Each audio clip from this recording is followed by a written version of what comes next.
Good morning and welcome to the second and final day of the 2022 Land and Water Conservation Fund Evaluation Meeting. I am Deanne Beck with Washington State's Recreation and Conservation Office. Welcome to the second and final day of the 2022 Land and Water Conservation Fund Evaluation Meeting. Going to pause for just a moment. Washington State's Recreation and Conservation Office.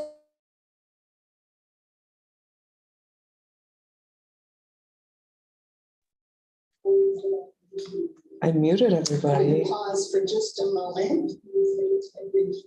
Local governments and other eligible applicants are requesting funds to acquire and develop for outdoor recreation sites. Today, I serve as moderator for a team of agency and citizen volunteers who will evaluate our projects. The governor and legislature will consider funding these projects during the 2023 legislative session. You may visit our website at rco.wa.gov for more information about grants for protecting these important recreation sites. So I think we're ready to launch evaluation, the first one. I'm going to pause for just a moment. We've got a technical issue on our end, so I will be right with you, Michelle, if you can just hang tight.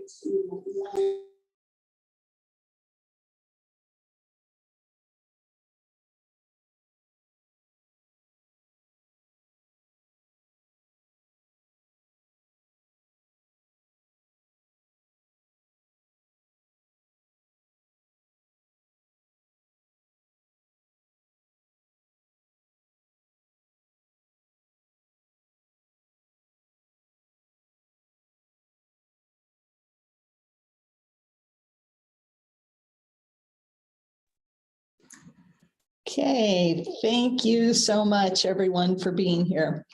Michelle, you have our first presentation of the day.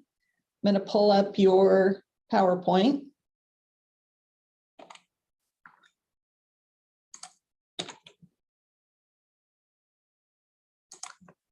And Michelle, if you would like to turn on your camera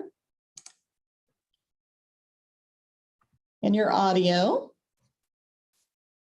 Okay, testing. Okay, great. And can you see your presentation and on your screen?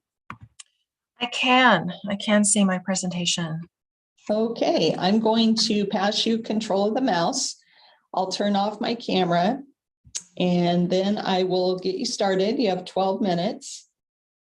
So first we'll test and make sure you've got control.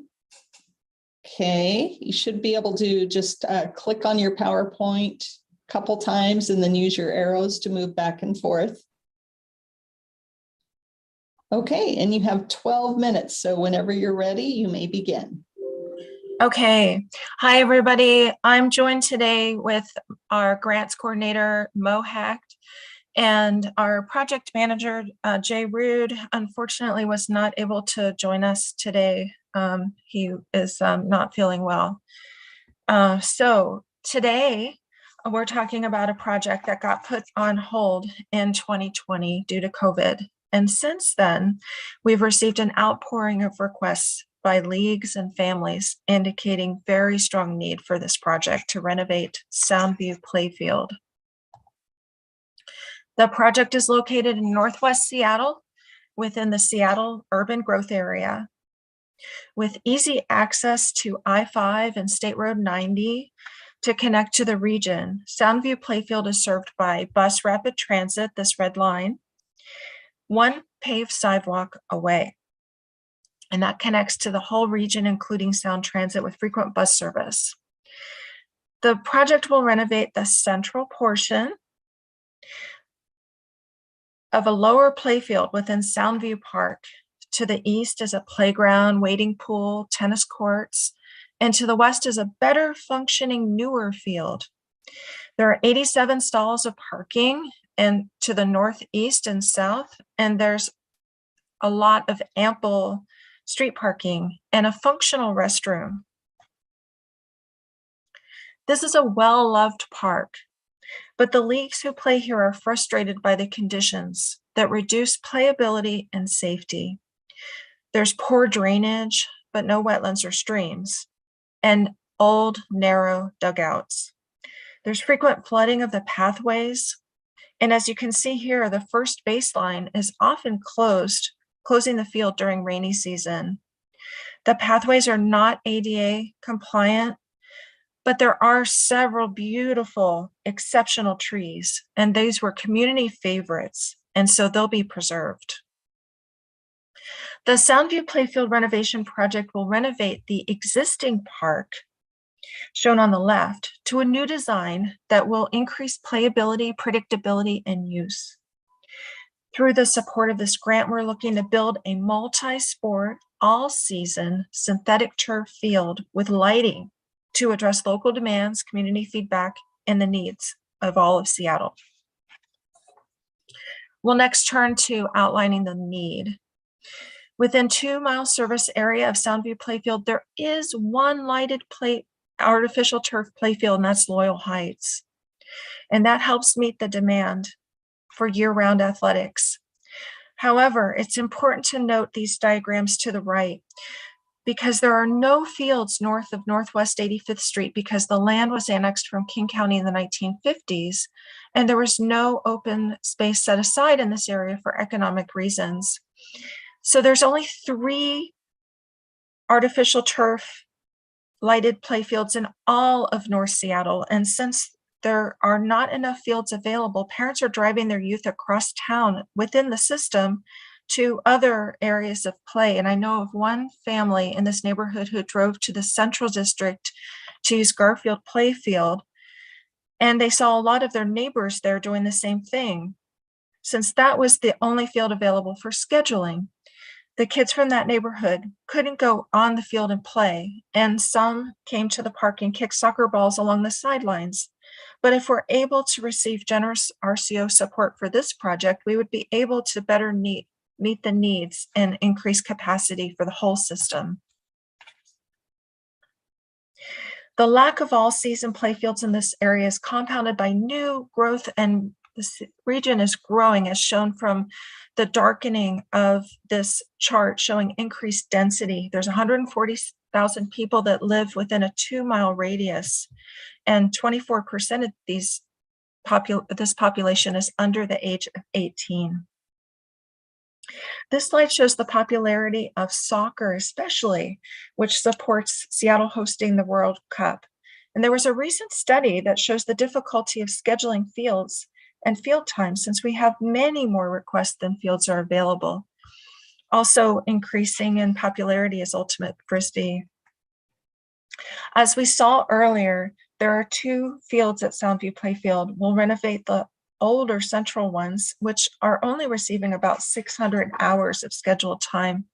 So this slide has a lot of information on it about the needs and about who's using the playfields right now. We've got a couple of little leagues, we've got football, we've got soccer, but we're turning away leagues representing, we estimate, 3,300 youth.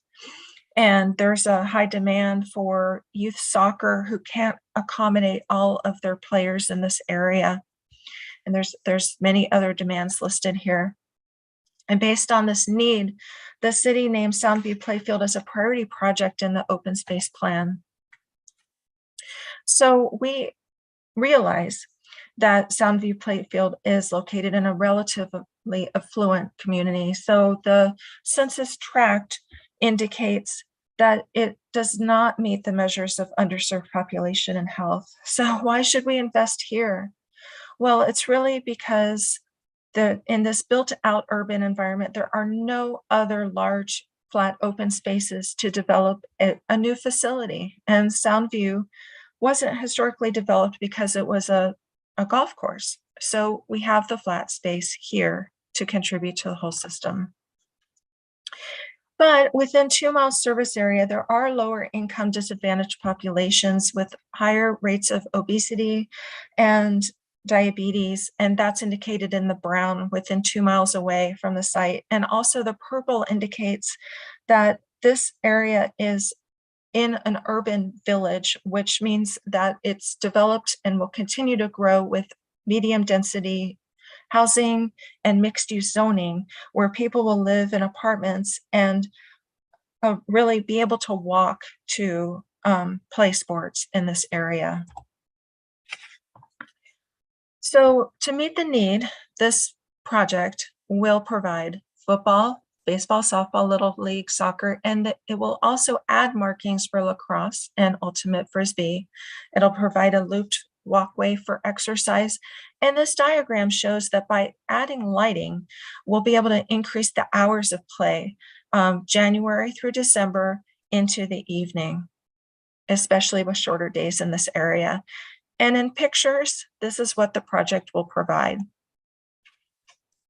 So the improvements will serve the region, and quantitatively, we're expecting that these improvements will increase 3,500 to 3,500 hours of playtime, and the number of youth served will increase to 5,000. So now we're going to spend some time talking about the design itself. The design will add bioretention, it will preserve the trees, it'll provide the looped pathway, it will provide an overlook feature and seating walls and a little bit more detail in the upper right, retain the restroom, and have the parking. And a fully accessible walkway is indicated in red here. And also the design will solve the drainage problems that we saw on the first slide. Interestingly enough, the project costs are carefully considered because the project was bid before it was on hold. The estimate was provided by BCRA, a firm experienced with this project type. And for certainty, a base project will be bid and then alternates will be considered separately.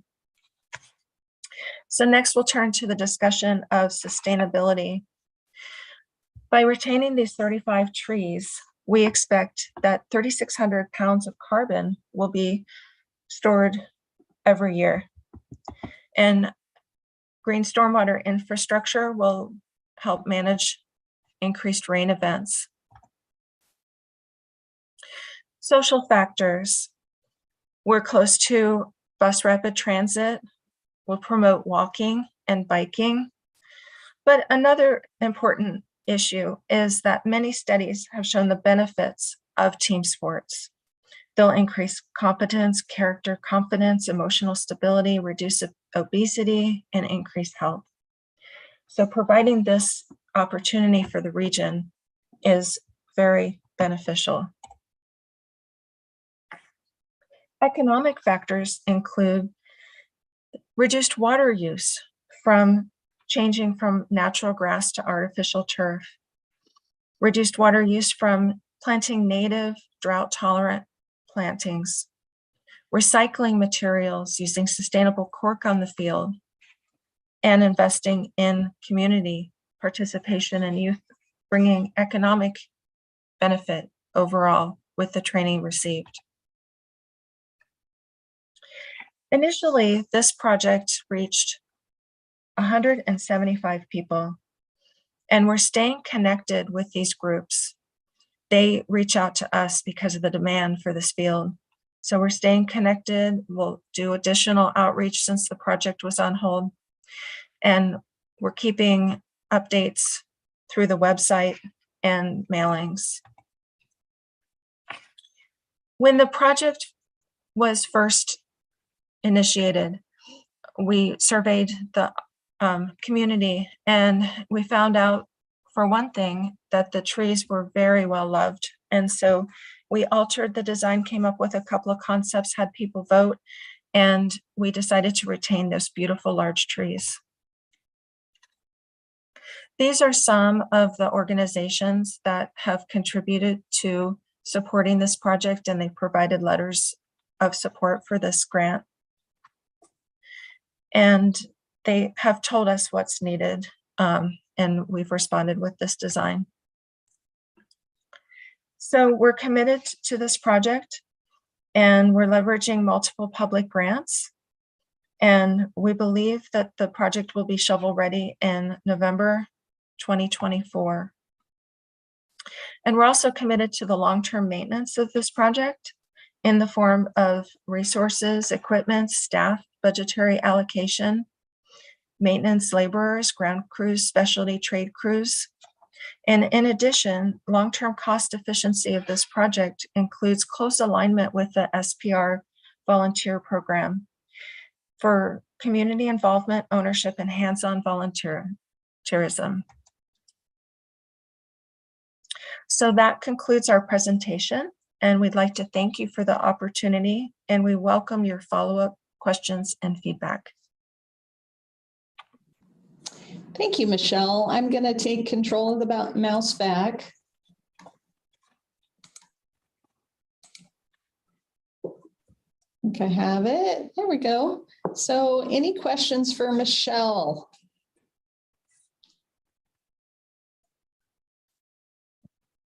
Jen. Good morning. Thanks for the presentation. I just wanted a little bit of clarification on your community outreach. If you want to go back to that slide. Absolutely. And go back, yeah, to this one. I was curious how many responses you got and if it's typical number of responses for projects that you guys do. Yeah, it is. We got 38 responses. And that is pretty typical. We had 175 people total attending. Okay, thank you. Kevin. Good morning.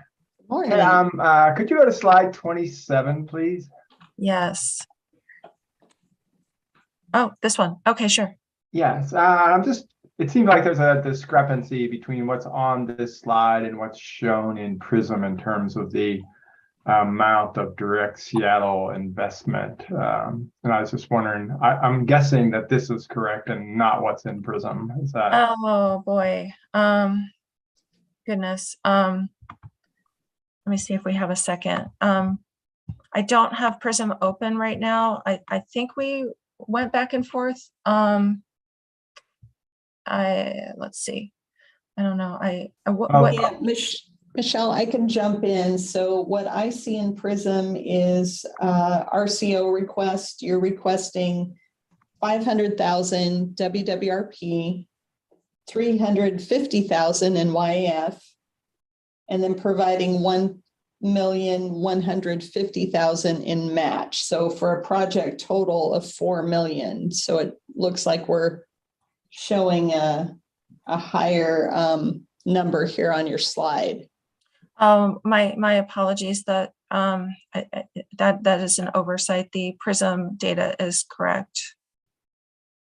Okay, The PRISM so it data looks is like you're correct? showing more money in your local appropriation. And PRISM is correct? PRISM is correct. Okay. My apologies for that. I did not see that. Okay, thank you. Thank you. Jason. Good morning. Just a couple of questions. I think you said it, but I can't remember if I heard it or not. When was the cost estimate? You said you did this project previously. Is that the cost estimate you're using? And how old is that cost estimate? Yes, we had a cost estimate that was done in 2019, but we've reopened the project again, and we are redoing all of the cost estimates. Okay, great. And then my other question was, are you removing any trees from the site, or are you retaining all the trees? I know you mentioned tree retention being a really critical part of the overall design, and I just wanted to see if you had any more information about tree retention out there. Yes, the project is actually planning on removing 2 trees. Okay, thanks. Mm-hmm. Kitty.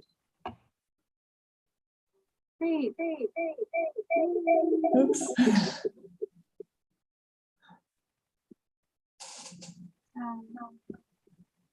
Okay, can you hear me? Yes. Okay, hold on, now I gotta undo this one.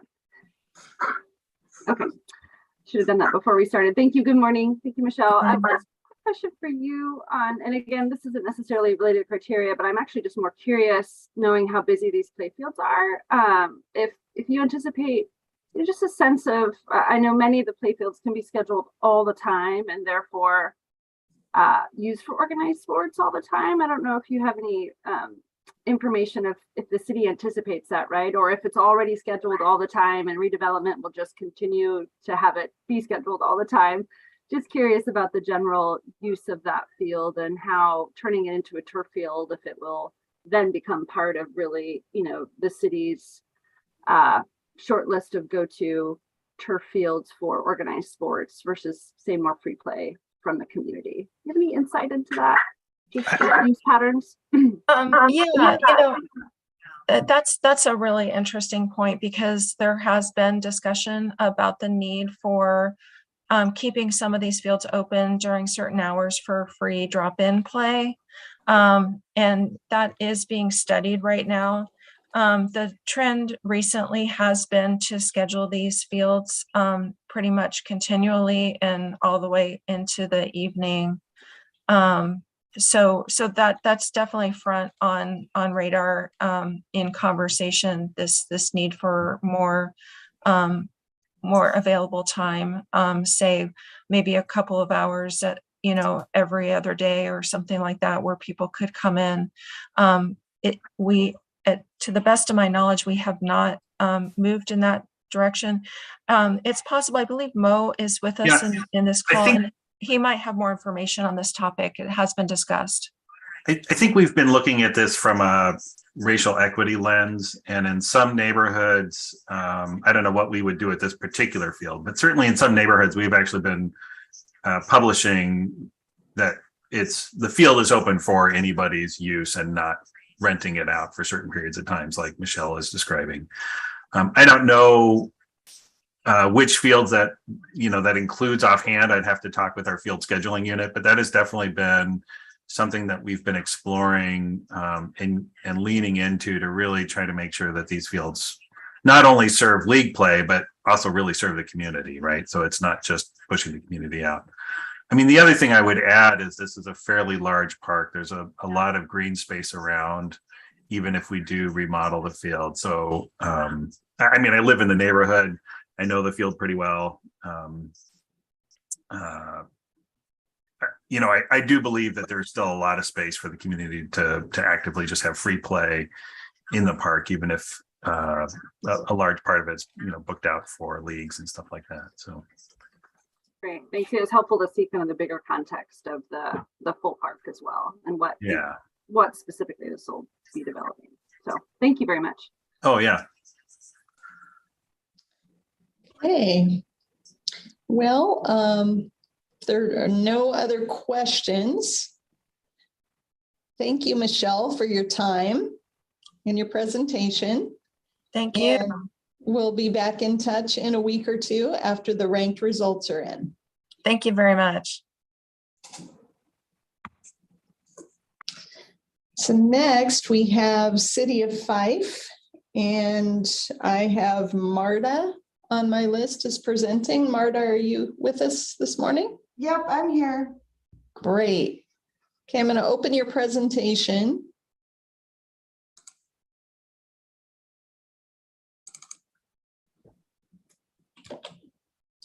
Can you see your presentation on the screen? Yes. Okay. And I'm going to stop my camera, and then I'm going to pass remote over to you.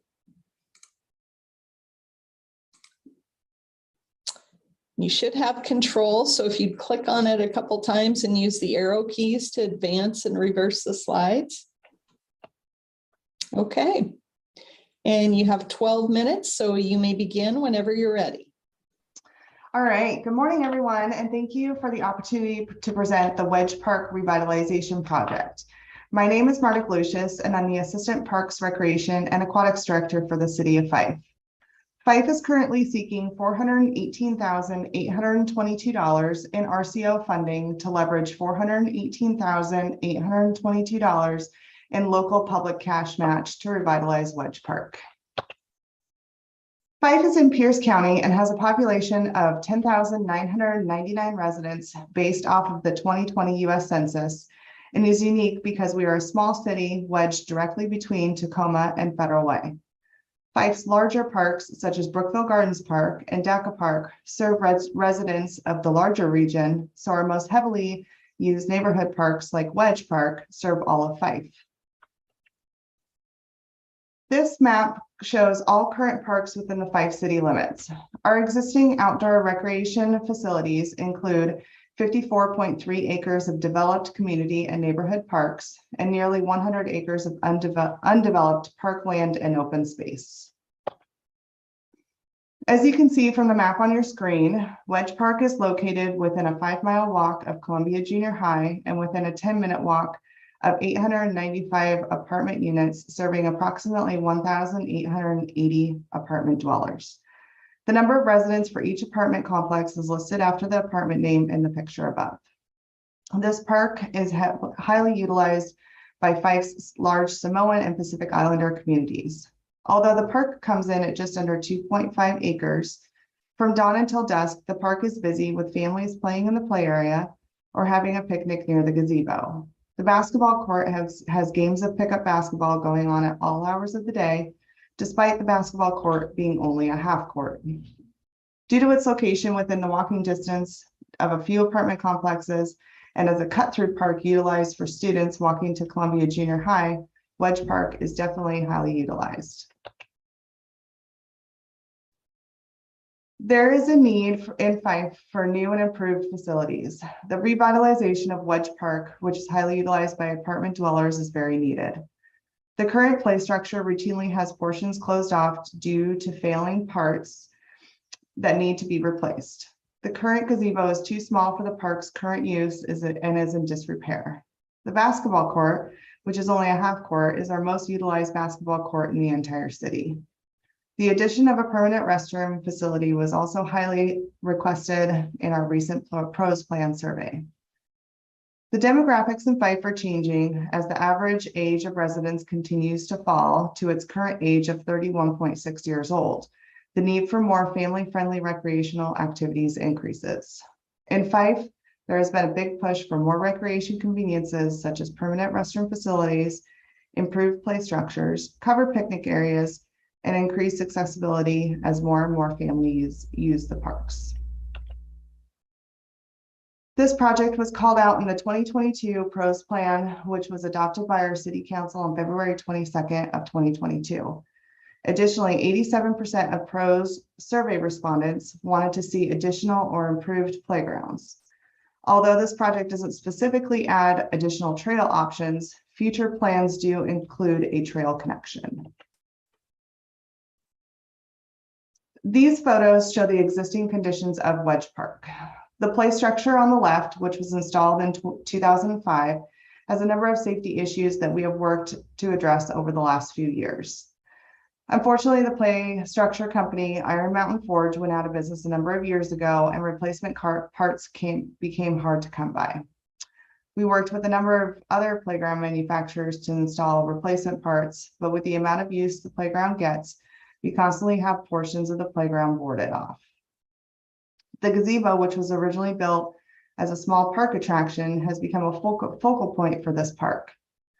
Families gather at the gazebo to barbecue, set up games on the grassy lawn, and enjoy the company of one another. The gazebo is so small with a current capacity of 4 people, but it is such a big attraction. There have been numerous requests to increase the size when it was up for replacement. Additionally, the internal structure of the gazebo is failing and wood and roof is rotting.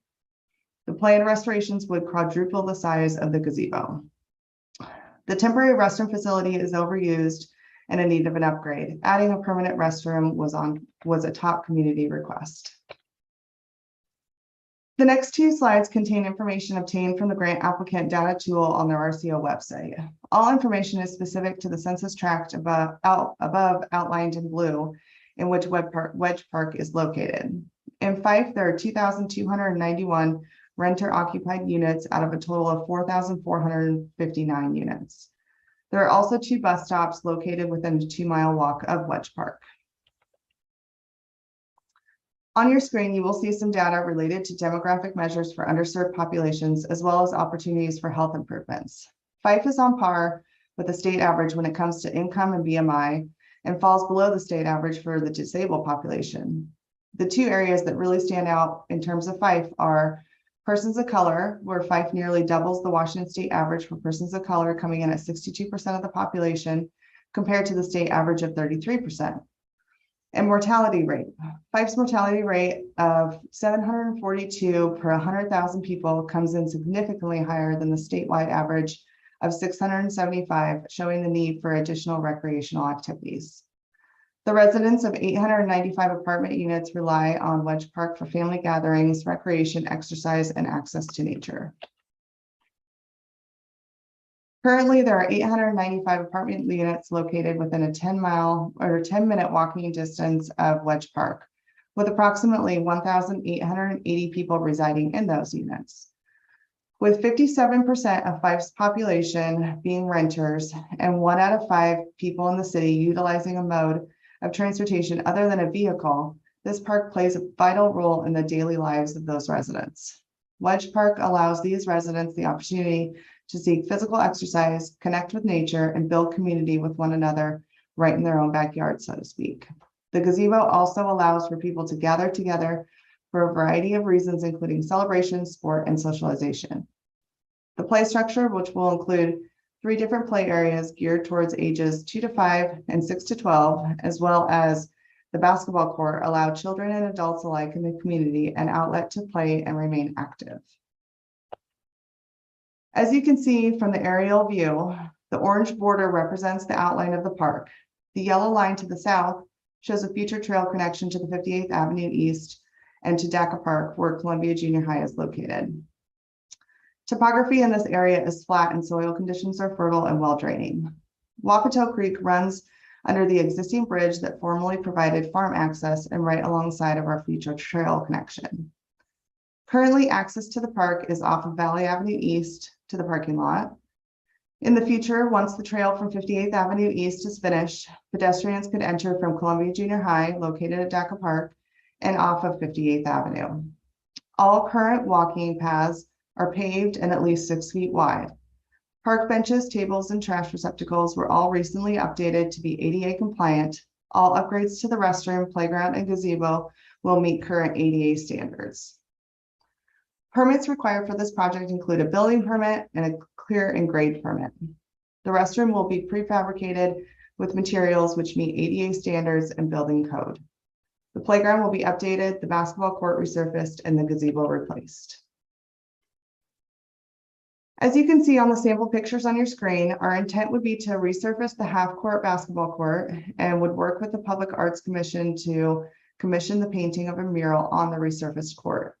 The city feels that this is the perfect opportunity to infuse art with sport.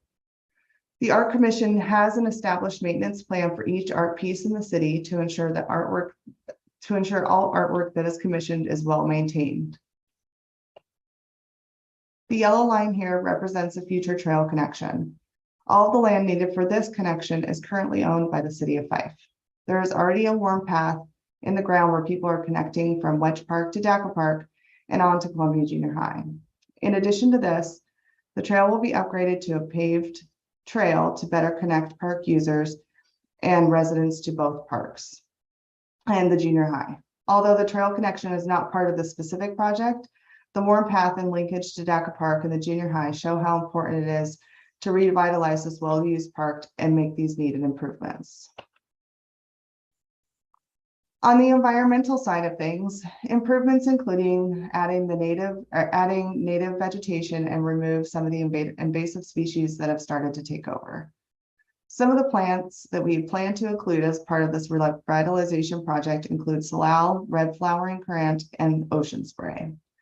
When it comes to the social side, this park encourages physical activity and social engagement to nearby users, especially those living in the apartment complexes close by, or the families that gather in the park for get-togethers. By replacing the portable restroom with a permanent restroom facility, we will reduce monthly maintenance costs. Overall upgrades will maximize the lifespan of this park. Through multiple online open houses, as well as through a citywide survey, we were able to gauge the public's interest in this project as high. The survey received 449 responses, and the online open houses received 154 responses. The City Council is also in support of this project, as is shown through the approval of the PROS plan, as well as the passage of Resolution number 2043. Additionally, we have received letters of support from the Fife School District, Skyhawk Sports Academy, and numerous community members. For this project, matching funds in the amount of $418,822 is part of our 2023-24 biennial budget, and a certification of cash match is on file. Again, thank you for the opportunity to present today. And with that, I would be happy to answer any questions that the panel may have.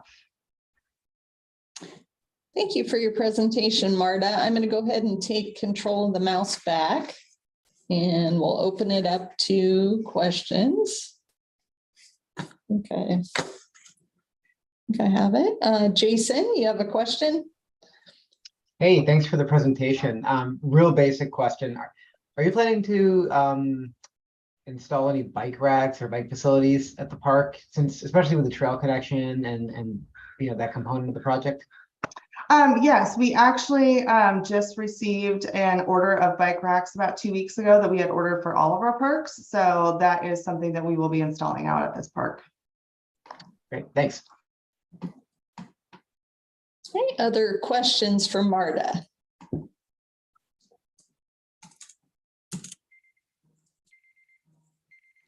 Did great on time. Lisa, question. Thank you. So I saw that you have a match already in hand available. Do you have any plans to get non-governmental funding from any resources, local clubs, or I know probably the residents don't have a lot to offer, but you know, just other types of funding? Yeah, so at this point, no. We believe that our matching cash, along with what we've requested from RCO, will fully fund the project. So at this point, that is not on our radar. Thank you. Yeah. Any other questions for Marta?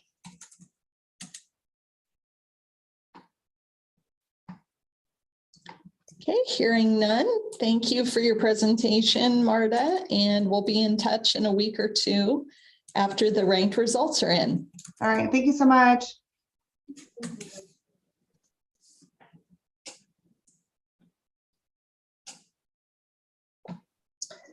Okay, and next we have Lakewood, and I believe Stacy is presenting today.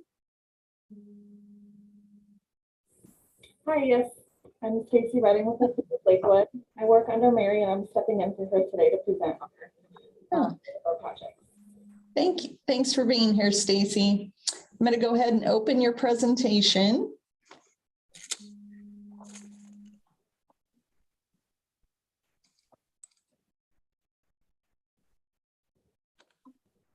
There we go. Can you see that on your screen?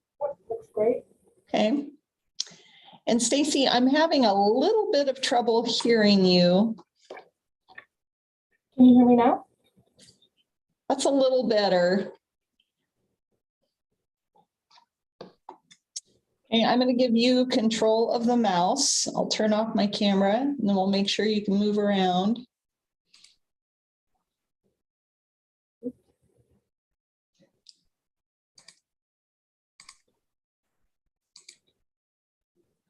Okay, and try double clicking on the presentation and then use your arrows to go back and forth. Did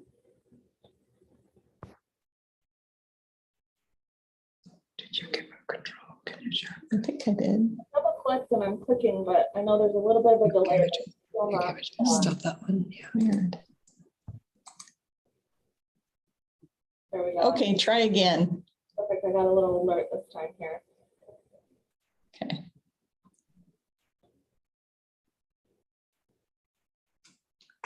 There. Perfect. I've got it.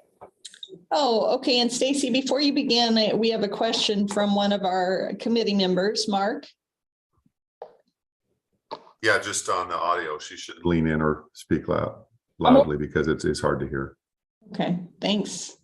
I'll speak extra loud. Okay, that's better. Great. Okay, so Stacy, you have 12 minutes. Whenever you're ready, you may begin. All right, great. Thank you. Hi, I'm Stacy Redding from the city of Lakewood to share with you our plans to make improvements at Wards Lake Park. To begin, this slideshow shows you the 26-acre master plan for Wards Lake Park outlined in red. The area outlined in yellow is the extent of phase 2 improvements, which we're proposing for development. We are requesting $1.25 million in land and water conservation funds to support a $2.5 million improvement. During this presentation, I will describe the development project, which includes 2 new and improved neighborhood parks, a new BMX track, preservation and restoration of natural areas, new pedestrian entry points, and improved trails to connect everyone throughout the site. So where is Lakewood? Lakewood is a city of 60,000 people located in Western Washington between Seattle and Olympia. The city of Lakewood is surrounded by the cities of Tacoma, University Place, and Silicon, as well as areas of unincorporated Pierce County. We are located along the I-5 corridor and adjacent to military bases Camp Murray and Joint Base Lewis McChord. Wards Lake Park is located in the northeast section of Lakewood and identified on this map by the red star. Question 1, public need. Here's another view of Wards Lake Park on a city map. The green dots represent all the other park locations in Lakewood. The small blue circle represents the 1-mile service area for this park and includes our local international district outlined in a red box. The larger blue circle shows that there are no parks or open spaces for 4 miles in this part of the city. When Lakewood incorporated 26 years ago, the city was 95% built out and there were no open spaces in this area. We have been creating this park for over 20 years, literally purchasing 1 parcel at a time. It is an oasis in a very densely populated area. This area is bordered by Interstate 5, a commercial strip mall, a 5-lane arterial near the main entrance, and surrounded by an apartment complex, trailer park, old residential housing areas. We knew it back then, we know it now. This neighborhood needs free and accessible park and open space opportunities. COVID has also reinforced the need for us to realize how important our parks and open spaces are for people's physical and mental health and personal recovery. And finally, public need asks if the proposed improvements meet the goals of other planning documents. This project meets the goals in our city's comprehensive plan, shoreline master plan, PROS plan, and 6-year CIP, which identified Wards Lake Park as having deficient quality and diversity of park amenities, as well as not meeting the needs of our disabled citizens. Our regional plan and the state SCORT plan all say the same things. We need to get people access to water. We need to preserve our open space areas and create safe, healthy spaces that are accessible and meet the changing cultural needs of our community. Question 2, need satisfaction and diversity of recreation. This question asks how the improvements will address the needs of this underserved area and meet the goals outlined in various planning documents. By updating Wards Lake Park, we will improve the physical and recreational assets of the park, address recreational deficiencies, activate areas and generate more positive use of the park, which can reduce crime and negative use and increase the safety of park users. We will encourage increased physical activity, which can reduce stress, relieve depression, and reduce obesity rates so our park visitors and those living in this area can live longer, healthier lives. All of the planned improvements will help us energize and activate this area and provide more ways to program this space for a variety of future user groups.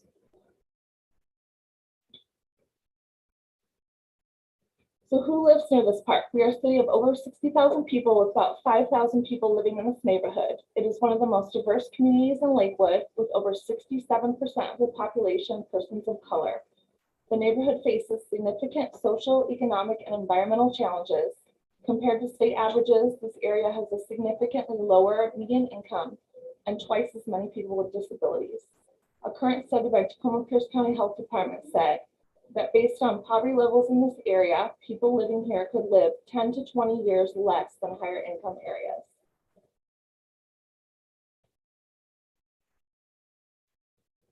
Studies show that low-income and minority communities are more frequently located in areas with limited access to quality parks and open spaces. That is why it is so important to make Wards Lake Park more accessible and safe for this community to gather and play. The site improvements we've selected will provide facilities that are not available in this service area or anywhere else in the city. For example, we do not have a BMX track in our community. The nearest BMX track is over 7 miles away. We hope the new features will encourage individuals from throughout the region to use this park once we make these unique improvements. This can generate economic impact for the city of Lakewood and may expose more people to our vibrant international district, which is made up of 88% minority-owned businesses. That is a win-win for all. Public access on or near water is highly requested in all of our plans. The proposed improvements will bring people closer to the water and will allow visitors to picnic or explore, view nature, take pictures, and walk or jog throughout the site. With signage in various languages and using current technology, there are so many great ways to share information and educate visitors. Safety is a big issue, and we'll be using crime prevention through environmental design techniques by removing invasive plants and limiting up areas so you have better sight distance throughout the park. We anticipate this will reduce places to hide or do illegal activities. Question 4, project design. This image shows you the whole park site outlined in red, which is 26 acres in size. The areas we will improve are outlined in yellow and account for over 7 acres and approximately 27% of the total park area. So what will we do? At the existing main entry, we will update and expand this neighborhood park area. Here's a close-up view of the updated entry. We will expand parking, create a plaza area, add 2 picnic shelters, replace the restroom building, and create a nature playground. We are excited about using natural materials and focusing on the environment throughout the site. Nature playgrounds create welcoming atmosphere that is accessible and promotes imaginative play. Access to nature at an early age has also been proven to reduce stress and increase academic performance. We heard from our international district residents that they wanted a safe and pretty place to walk, so we are creating a spine trail that will run throughout the park and allow visitors to safely get from one side of the park to the other. New neighborhood access points and connector trails will make it easier to access the park. The new mini plazas, circled in red, and sidewalk improvements will open up the currently heavily vegetated entrance points into the park, and improved trails create new views to the lake from many areas. We heard from park visitors that the area circled was too secluded and people were hesitant to use it, which created other safety issues. We believe a new feature, a BMX track, will activate this area. The track will utilize site grades and natural obstacles for some great biking fun. We don't have anything like this in Lakewood, so it will be a great regional feature. The nearest BMX facility is located about 7 miles away, which is quite a distance for children and families who lack access to transportation. The final improvement will be a new neighborhood park for those living on the south side of the site. This area will provide off-street parking, a small play area, picnic tables, open space, and access to the BMX track and new spine trail. This leads us to question 5, sustainability. Park and open space restoration is important. The city is dedicated to preserve and increase our urban tree canopy, which can help reduce the negative impacts of climate change.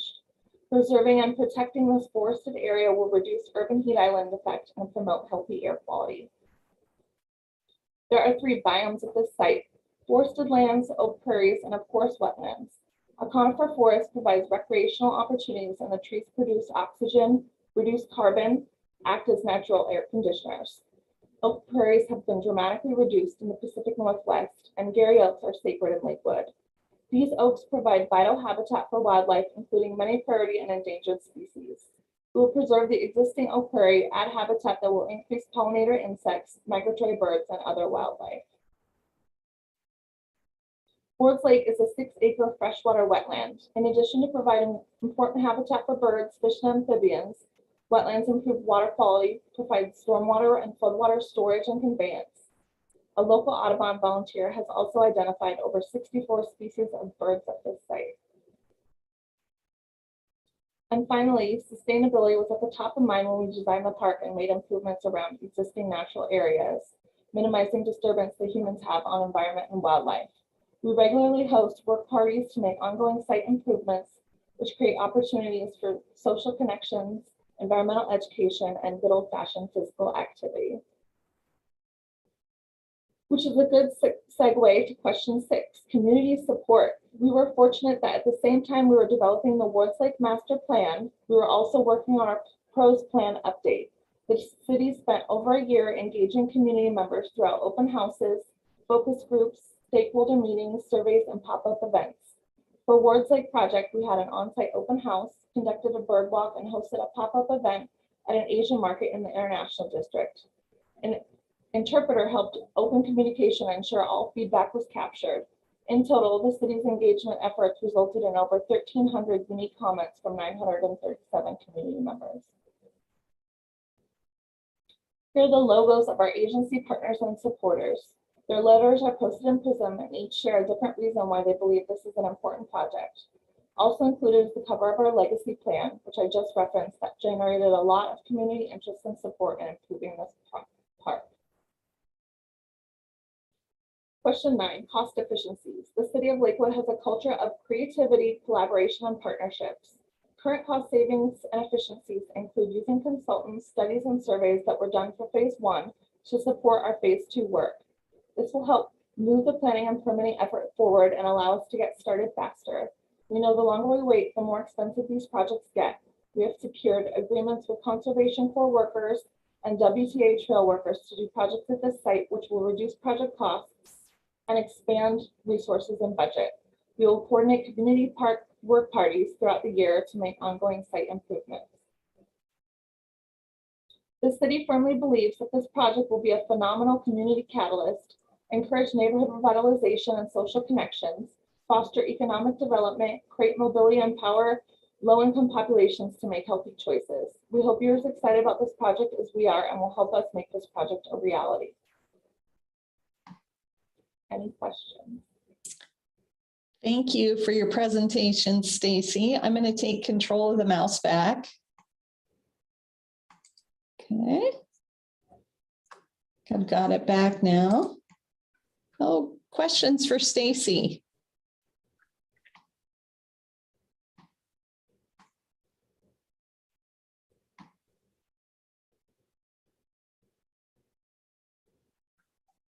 Oh, Jason.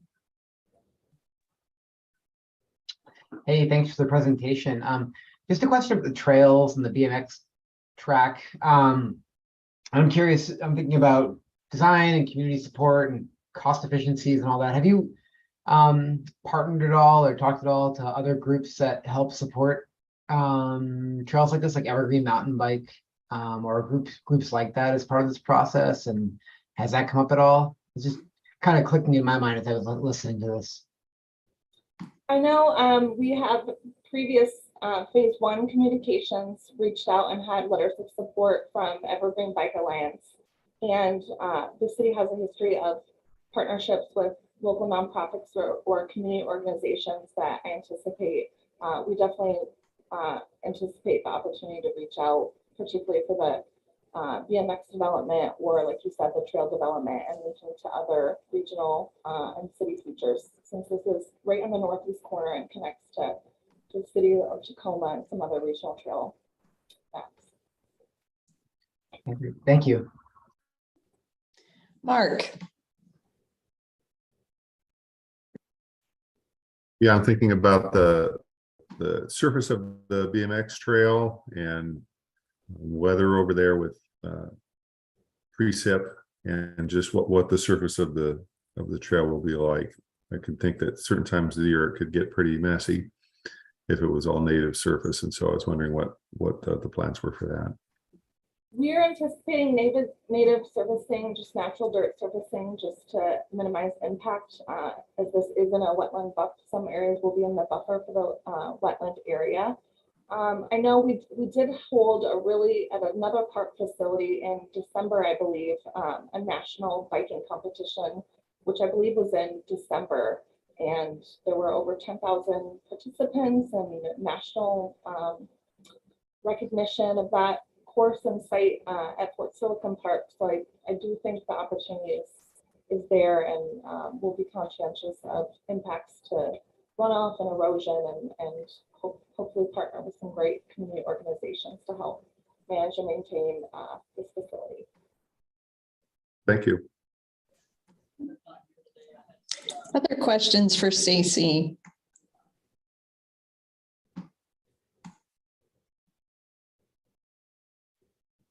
Okay, hearing no other questions, thank you for your presentation and your time, Stacy. Thank you both. Nicely done. I know you were here unexpectedly, so thank you for stepping in. Really appreciate that. We'll be in touch in the next week or two after the ranked results are in. Great, thank you all so much. Okay, committee, we are at break time, almost on time too. Let's see, our next presentation begins at 10:15. So if you could come back a couple minutes ahead of 10:15, around 10:13 or so, we'll be ready to start our next presentation at that time. Thanks all. Let's see, Stacy might have to let go of your, oh, there we go. I got it.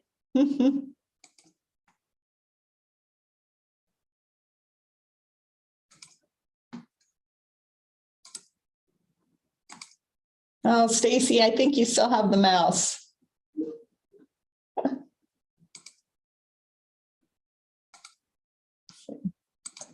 There we go. Got it back.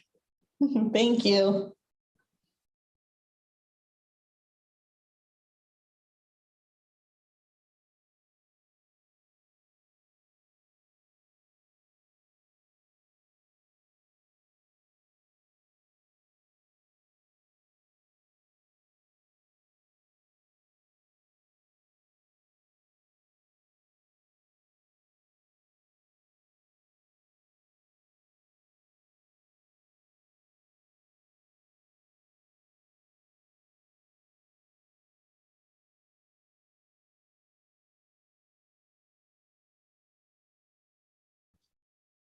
Hello.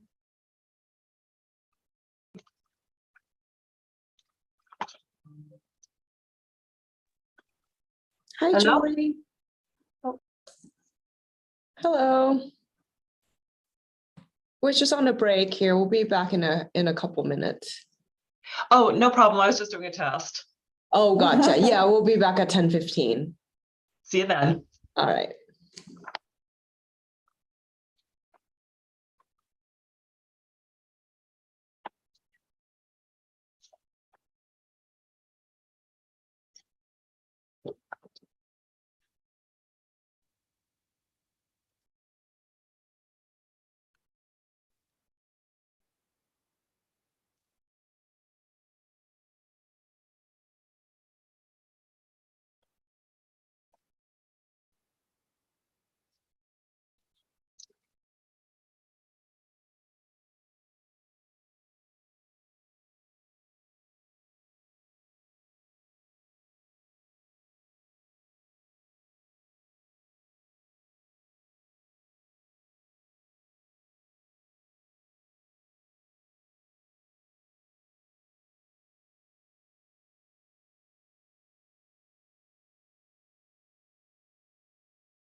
Julie?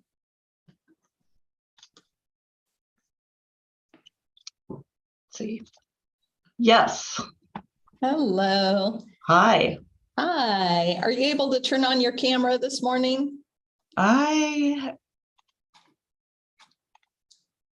think so. Hang on a sec. Paul. Every time I'm hitting the camera, I'm getting the remove pin and rename. So hang on. Oh, I don't know. Let me see if I can start it. I can ask her to start. See if that makes There we sense. go. There Got we it. go. Oh, nice to see you. Nice to see you. Okay. And it looks like Paul just jumped in. Paul Knowles. Yes, correct. I'm here, but I'm just listening for the most part. So Oh, got it. Okay. supporting. Okay, great. Welcome. So Julie, I am going to turn off my camera and then I'm going to pass the mouse to you. First off, can you see your presentation on the screen? Yeah, it's a tiny thumbnail up on top of my head. Oh, you can't see the whole thing, like a large version? No. Okay, I'm gonna pass the remote to you and then we'll see if we can fix that. Oh, that is weird. Go view or view options. Okay, you should have control, so you want to double click on your presentation, but you may need to change your view first. Yeah, so go back to view here. Am I good though right now? What? Was Oh that- yeah, you're good. You're good. Yeah. Yeah. Okay, I think we're set. Okay, so try double clicking with the mouse on your presentation and see if you can use the arrows to move back and forth. Got it. Okay. Yeah, a little bit of a delay there. Okay. Okay, so you have 12 minutes and you may begin whenever you're ready. All right, well, thank you. Good morning. I'm Julie Neff with Spokane County Parks Department, and I'm excited to talk with you again about our project at Bear Lake Regional Park. We're planning to begin the first phase of renovations to the park in the shoreline focus areas. And within these areas, it's a goal to enhance overall usability by remodeling obsolete facilities, upgrading the ADA access, improving maintenance efficiencies, and improving wildlife habitat. So our grant request is just under 1.4 million, and with our government and non-government match, the total project amount is just under 3 million.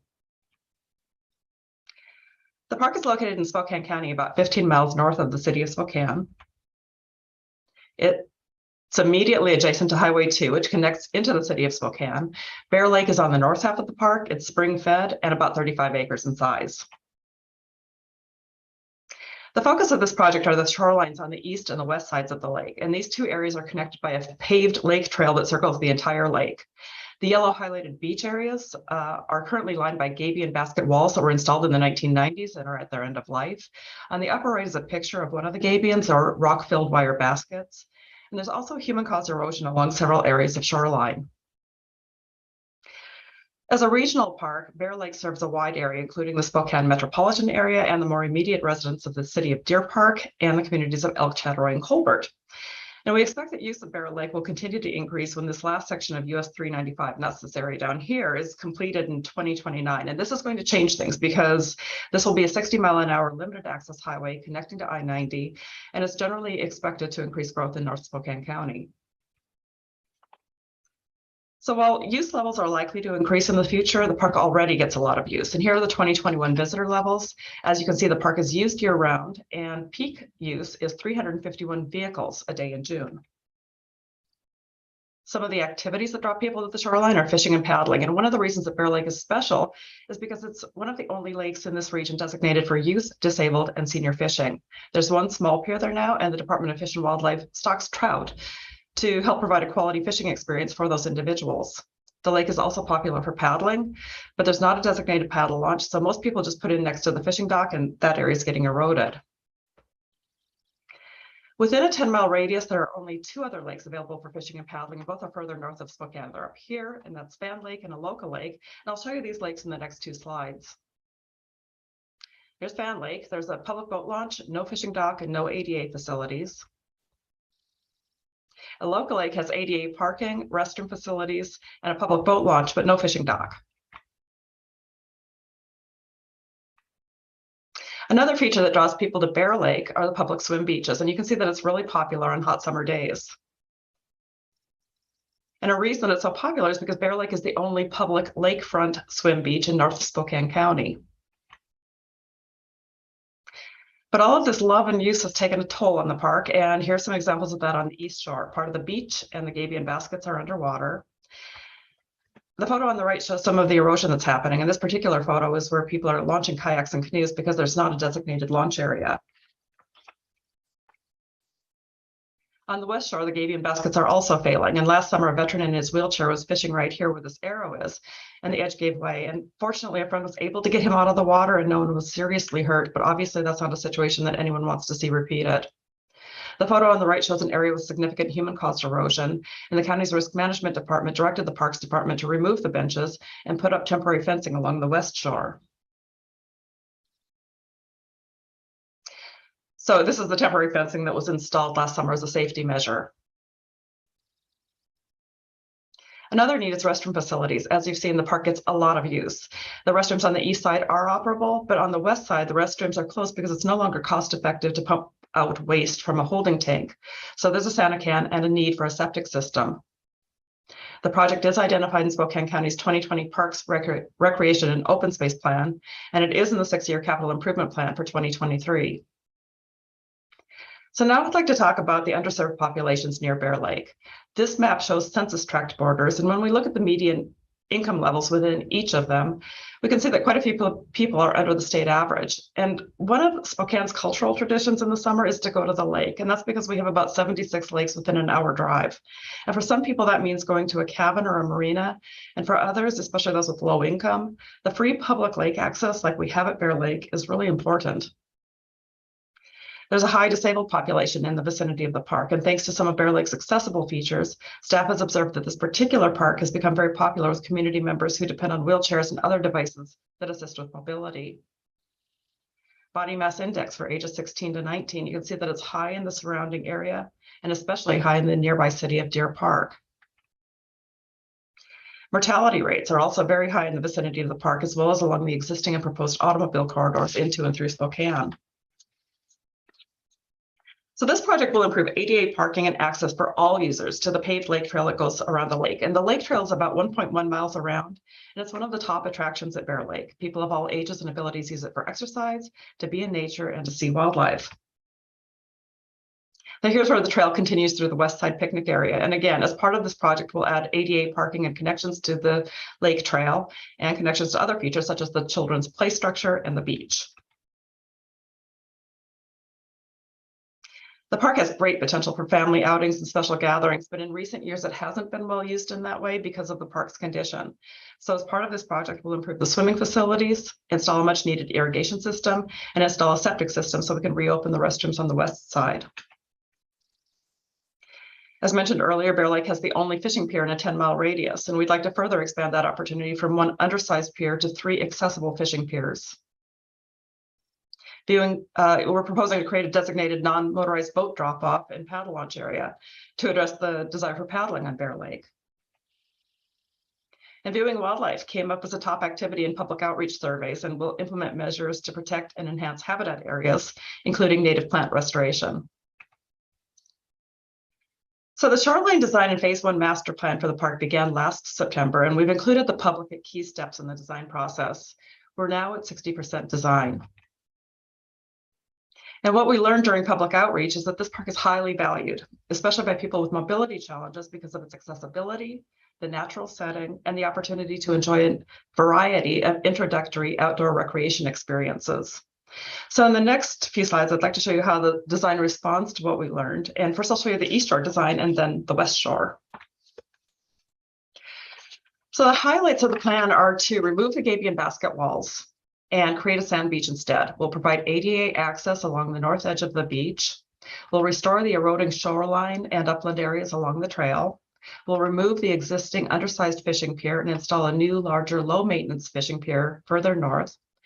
Once we've removed the existing fishing pier, we can create an expanded paddle launch where people are currently unofficially launching, and then create an automobile turnaround and boat drop-off with ADA parking.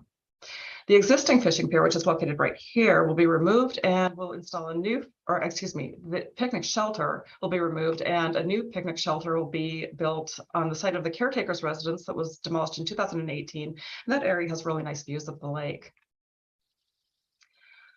On the west shore, we'll restore the eroded areas up here in green, and that will be to improve habitat and install 2 fishing piers, one on the north and one on the south.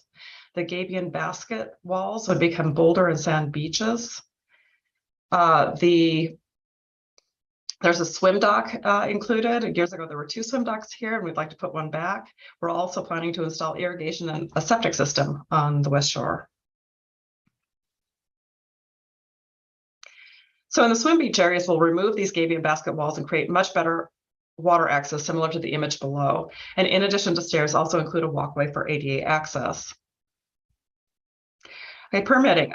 Informal agency outreach began early in the design process. In April, our permitting consultant met with the Spokane Tribe's cultural resources specialist. In May, we had an on-site meeting with permitting agency representatives.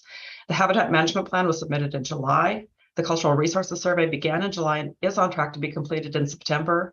A formal pre-application meeting for the SEPA and conditional use permit was held in August, and we're working towards submitting the JARPA in September. Ecological sustainability. We're preserving the north and the south sides of the lake for wildlife habitat. As suggested by the Army Corps of Engineers, we'll install 2 rock burrows for the lake's painted turtles. As suggested by the Department of Fish and Wildlife, we'll add floating woody debris for the turtles and other wildlife, and a bat box on a pole. Within the shoreline focus areas, we'll restore eroded sections of shoreline and upland areas with native plants to improve habitat. And in this location, we'll remove the wood retaining walls and concrete pads and install a fishing pier. So here's a cross section through the area that we just looked at with the fishing pier in the background. The pier will provide water access at a single point. Then along the rest of the shoreline, we can hand grub invasive species, use boulders as necessary to retain the slopes, and plant natives that provide food and shelter for pollinators, fish, and other wildlife. And then we'll protect the shoreline with a new 2-rail fence. Education will be an important aspect of the restorations. We're proposing interpretive signage about the lake's ecology and receptacles to recycle monofilament. The project contributes to social sustainability by providing places where people can get exercise and connect with friends, family, and other community members. As an example of economic sustainability, we'll use long-lasting materials for lower maintenance and lifetime costs, such as composite lumber and fiberglass decking when replacing the fishing pier. And we'll reestablish a beach with boulders and sand to replace the gabion basket walls. We're really excited about the amount and the diversity of community support letters that this project received. And finally, cost efficiencies. The park does not have a ranger or any dedicated staff, so we appreciate the $5,000 pledge towards accessible pathway connections and a pledge to assist with stewardship needs by Inland Northwest Adaptive, which is a local nonprofit. So in closing, Bear Lake is a gem. It's loved by the community. We keep hearing that memories have been made here, but it's now in need of upgrades to be as nice as it can be so that more memories can be made. So thank you again for the opportunity. And are there any questions? Thank you, Julie. I'm going to take control of the mouse back. Okay. Okay. And any questions for Julie?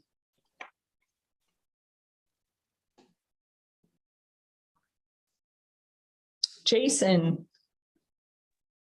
Hey, thanks for the presentation. Just a quick question about your cost estimate. I think I saw that you're at 60% design or somewhere around there. Is that the source of your cost estimate right now Yes. for what's in your application? Okay, thanks for clarifying that. Other questions?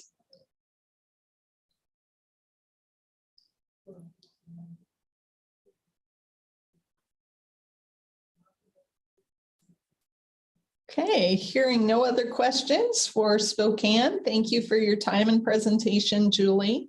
And we'll be in touch in the next week or two once we have the ranked results. Okay, thank you very much. So next up, we have Walla Walla. I think Andy may be presenting today. Is that correct, Andy? That's correct. Welcome. Thank you. So I'm going to pull up your presentation. Sounds good.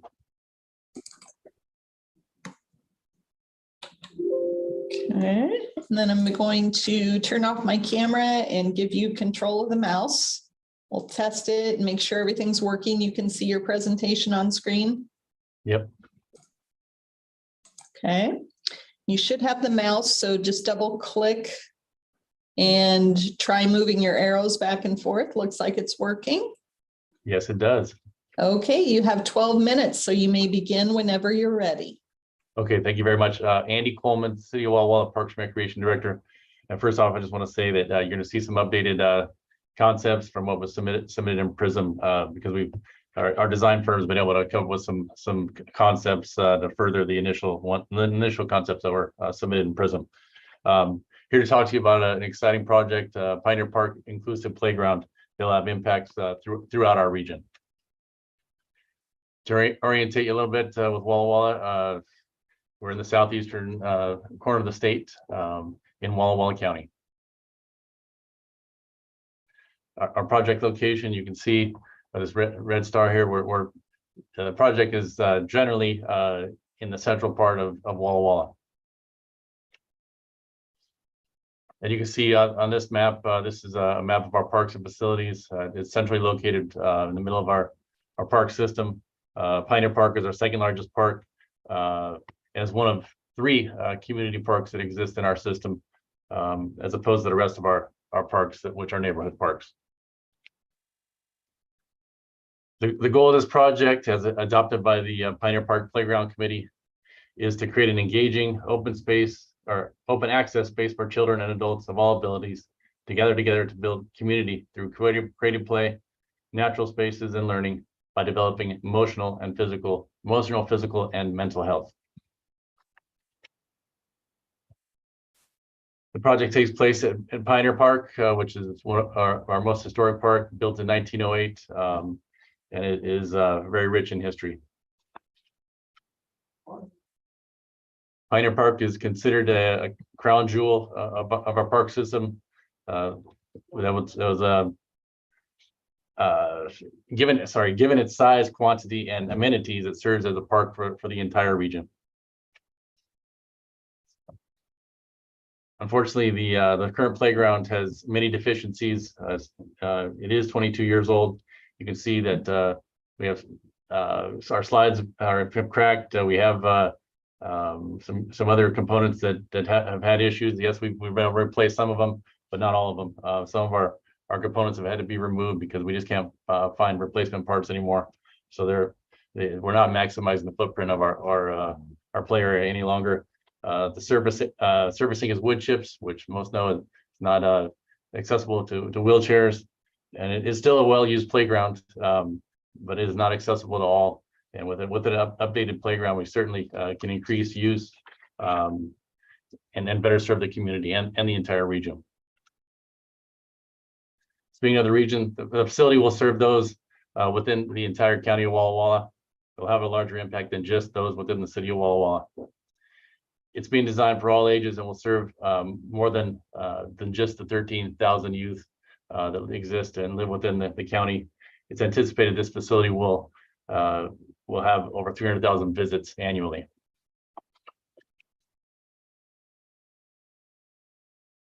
In 2018, this project would meet the goals of our comprehensive plan. Goal number 2 says meet or exceed meet the needs of a diverse population, which this project will do. Objective 2.6 says evaluate existing facilities for ADA compliance and schedule upgrades to increase accessibility as necessary. This project is also in the city's capital facilities plan. In addition, this project will address the 5 priorities in the RCO plan. The project will provide inclusive activities for families that families can participate in together. There'll be something for all ages at this rebuilt facility. There will not be another playground like this one in our entire county. It'll be a destination for families within a 60-mile radius. We'll provide no cost activities to those in our community. And it'll be located in Walla Walla's most visited park, located in the central part of our city. This slide shows some statistics of those in the census tract where this facility, where this park exists. You can see the median household income is lower than the state average. And you can see those with disabilities is 1% lower than the state average. So right there, pretty close to the state average. As far as those of color, there's less people of color that live in the census tract, and the body mass index is also lower. And that's not indicated on the slides, but just wanted to point that out. Also, within the census tract, 33% of the population is under 20 years old. So there's a lot of youth in the census tract in this neighborhood that'll benefit from this renovated park. The facility will be very user-friendly and universally accessible. The facility will feature rubberized surfacing throughout and an internal concrete paths that'll be accessible by wheelchairs. There will be some wheelchair accessible equipment as well, with the goal of creating a facility where there isn't anywhere that a wheelchair cannot access. The facility will also feature hills, towers, bridges that will provide rich play value for the users. Project will also incorporate many natural elements, as is represented on the slide. These components will be far more sustainable, less hardware and parts to wear out, and it'll last longer. There'll be less need for maintenance and replacing of parts. This project ties in very nicely with a project planned around the park in 2023. You can see on this slide here, the dash line is the property line for Pioneer Park, and then the red stars indicate funded projects in 2023 to add sidewalks, improve sidewalks, add bulbed curbing and ADA ramps to improve access to this facility. As far as sustainability goes, we provide drought-tolerant native plantings. We'll also improve the pollinator habitat. It'll be accessible by pedestrians and bicyclists. We'll encourage physical activity and social connections. Materials used will maximize lifespan and reduce operational costs compared to our current facility. But also provide improved tree canopy, and stormwater is planned to be retained on site. Community support. There's support from the Parks, Recreation, and Urban Forestry Advisory Board. They've been heavily involved in this project. Also, we have a playground committee that's a representative of our entire community that's been meeting for a year and a half on this project. Our utility bill roundup program, which allows utility bill customers to round up their bills to the nearest dollar or whatever dollar amount they choose. That's been identified as part of that program, or our project has. As soon as it was announced about the plans to rebuild the park, somebody stepped forward with an anonymous donation of $50,000. And another additional donor has indicated a significant contribution, but he's waiting to see what kind of other private money we can raise. So there is community support for this project. Also, we're partnering with the Walla Walla Disability Network on this project, and they are part of our committee and supportive of this effort, and they see the need for such a facility. Also, the Accessible Community Advisory Committee Chairperson, Connie Randall Taylor, is supportive of the project and part of our committee, and is behind it, and included a letter of support for the project. As far as project costs, it's a $2.5 million project, which we work with a design firm to help us identify those numbers, and so we come up with $2.5 million as the cost for our project, including design costs, and we're asking for $1.25 million from the Land and Water Conservation Fund. We're also have an application to the WWRP local parks program for $500,000. And then we're anticipating the city will be able to contribute $100,000, although the budget for 2023 and 2024 has not been approved yet. Also, local private funding, we're anticipating be able to come up with $650,000. Yeah, well, I was hoping we'd have more money committed to this point. We have $60,000 committed to this project. However, we're confident we can come up with the balance of the match needed. We have some success recently. In 2017, we had $1 million of private money for a pool project. In 2015, we had $400,000 for a splash pad of private money. An aviary in 2016 had $170,000 of private money. And a playground in 2019 had over $100,000 of private money as well. So we feel we can be very successful in that, and our committee is ready to work hard to raise those funds. We also we're prepared to move forward with construction drawings here as well. Hopefully later this year, first part of next year, and also move forward with the cultural resources that I know is important and will required as part of this project. I'm happy to, at this point, answer any questions that you may have. Thank you, Andy. I'm going to take control of your mouse back. You bet.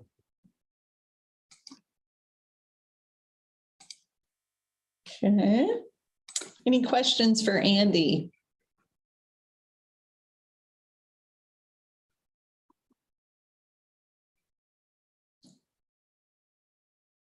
Oh, got a couple. Kevin. Hey, yeah, thank you. Could you just maybe back up a slide or two? You went a little fast for me, or I just couldn't keep up, or I'm slow.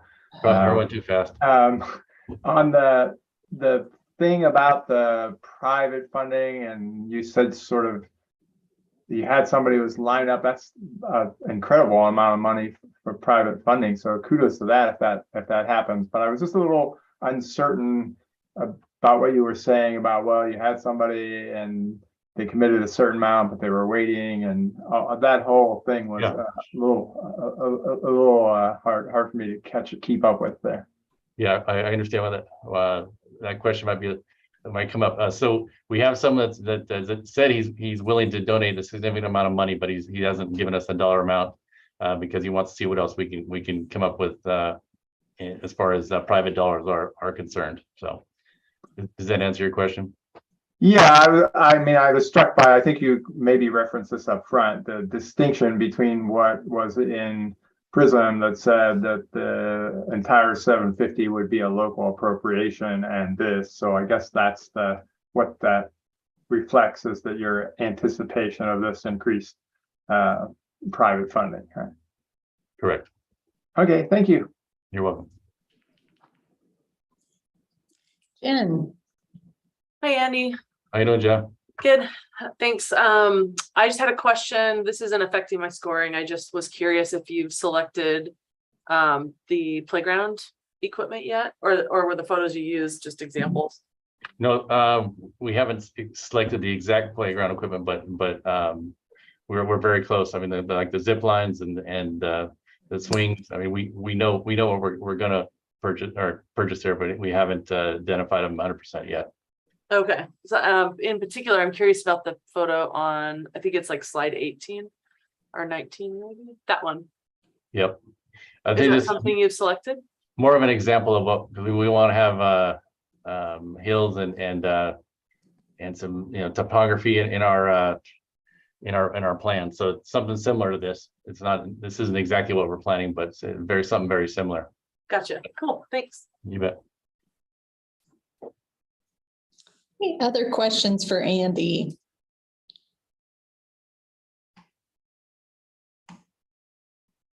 Okay, hearing no other questions, thank you for your time and your presentation. Thank you all. And we'll be back in touch in a week or two after the ranked results are in. Sounds good. Thanks. And committee, we are running a little bit ahead of time by about 11 minutes. So we'll go ahead and take a break And if you could be back at 11:05. It looks like I still have control of the screen as well. Oh, okay. Let's see. Got it. Thank you. Thank you. Okay, committee, we'll see you back at 11:05.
Welcome, John.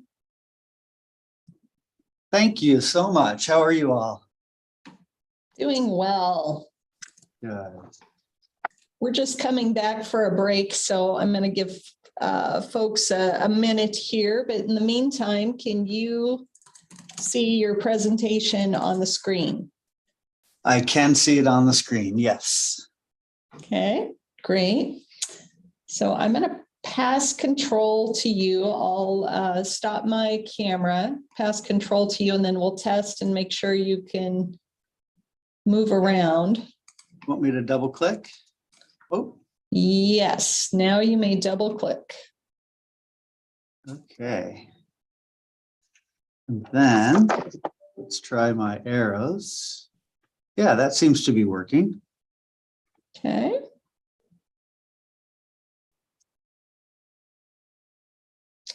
Great. Okay, you have 12 minutes. So whenever you're ready to start, you may begin.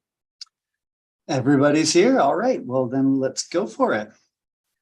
Hello, everybody. My name is John Batelli, and I am the Parks, Recreation, and Facilities Director for the City of Spokane Valley. I'm here today to present to you the Green Acres Park Phase 2 development project, which will renovate and expand Green Acres Park in the eastern part of our city. We come to you today from the eastern edge of the state, where we're just a few miles from the Idaho border in the Spokane Coeur d'Alene metropolitan area. The City of Spokane Valley lies generally between the City of Spokane to the west and unincorporated Spokane County and the City of Liberty Lake to the east, and we're nestled between Antoine Peak on the north and Micah Peak on the south side of the valley. Nearly 300 miles from Seattle, Interstate 90 bisects our city on its way toward the state line into Idaho. Incorporated in 2003, Spokane Valley is the 9th largest city in the state of Washington, and we have a current population of more than 105,000 people. We also span approximately 38 square miles. Green Acres Park is located between I-90 and the Spokane River in the Green Acres neighborhood, shown on the map with 1/2, 1 and 2 mile walking distances surrounding the park in green, yellow, and orange. Originally acquired with partial funding from RCO in 2007, Green Acres Park is approximately 8.5 acres in size, and the original purchase included an adjoining small farm and residence in the area outlined in red that was still occupied at the time of acquisition. A robust community involvement effort guided the development of a master plan, which was completed in 2010. This photo shows phase 1 of the park, which was completed in 2012. Park elements that currently exist at Green Acres include a farm-themed playground, a barn-themed restroom, a small splash pad, a picnic shelter, 28 parking spaces, and gravel and paved walking paths with open turf areas that do include some disc golf baskets. The former Life Estate shown in the upper right corner is also now vacant and ready for park expansion. The proposed project for phase 2 will expand the playground and splash pad, add shade over the playground and splash pad, build a community garden, construct 2 Hoop Fest style basketball courts, 6 pickleball courts, and a tennis court with pickleball overlays. Additionally, we'll install a new backstop, create a disc golf putting green, and pave the perimeter pathway plus additional parking. Question 1, need. The city's park system consists of active and passive recreational areas. There are 5 neighborhood parks, 3 community parks, 1 large urban park, 8 special use areas, 2 trails or linear parks, and 2 natural open spaces in our park system. On this map, you can see the dashed line along the Spokane River, which is the Centennial Trail, and the east-west dashed line south of Sprague Avenue, which is the Appleway Trail. Also shown in light blue are school properties, and the lighter green areas around the city are recreational areas operated by Spokane County, which also serve our residents. The city recently completed 3 additional park property acquisitions for future uses, which are shown with the yellow stars. We've added 24 acres on the northern edge of the city, 46 acres on the Spokane River at Flora Road, and 17 acres in the Ponderosa neighborhood at the south end of the city. In total, we have approximately 345 acres of parkland. Circled in red is the subject property, Green Acres Park. In our Parks and Rec Master Plan, neighborhood parks, which are shown in dark green on the map, are defined as serving an approximately half-mile area. Community parks serve 1 to 2 miles, and Mirabou Park, our 54-acre large urban park, serves the whole city. But taking a closer look at walkability around Green Acres Park and recognizing the physical barriers of Interstate 90 and the Spokane River, this map shows the true service area for the park, with the 1/2 mile walking distance to the park shown in green and extending out to a 1 mile walk in yellow. The population in this walkable area in 2010 was approximately 2,300. 2020 census data showed a new population of over 3,600, an increase of more than 50% in 10 years. There are no other parks in the service area. The 2 white bicycle icons represent access points to the Centennial Trail, which runs through this area along the south bank of the Spokane River. And the white school icons show 2 school sites, which each include some limited recreational opportunities. The black volleyball icon on the eastern edge of the map is the Hub Sports Center, which is in the adjoining city of Liberty Lake and is an indoor pay-to-play facility. As shown in the pictures on this slide, the 2 school locations include some playground equipment for elementary school age kids, a few basketball and tennis backstops, and open turf areas. Additionally, the school facilities are only open to the public after school hours. There are no full basketball courts, no tennis courts, no pickleball courts, or community gardens in the service area. Green Acres neighborhood is rapidly developing in our city. This map shows an aerial image with a linear 1/2 mile of the park in 2012 when the park was first completed. You can note that Riverbend Elementary, which today sits adjacent to the park, had not yet been constructed, and several large vacant tracts of land still remained at that time. The city was strategic in acquiring the Green Acres property in this location. Fast forward to 2020, and you can see the large elementary school complex now constructed on the northern edge of the park, and several large apartment complexes on the western edge of the circle that include over 380 units. An analysis of short and long plats in the area also reveals an additional 502 platted lots that have been created and largely built out since the park's inception.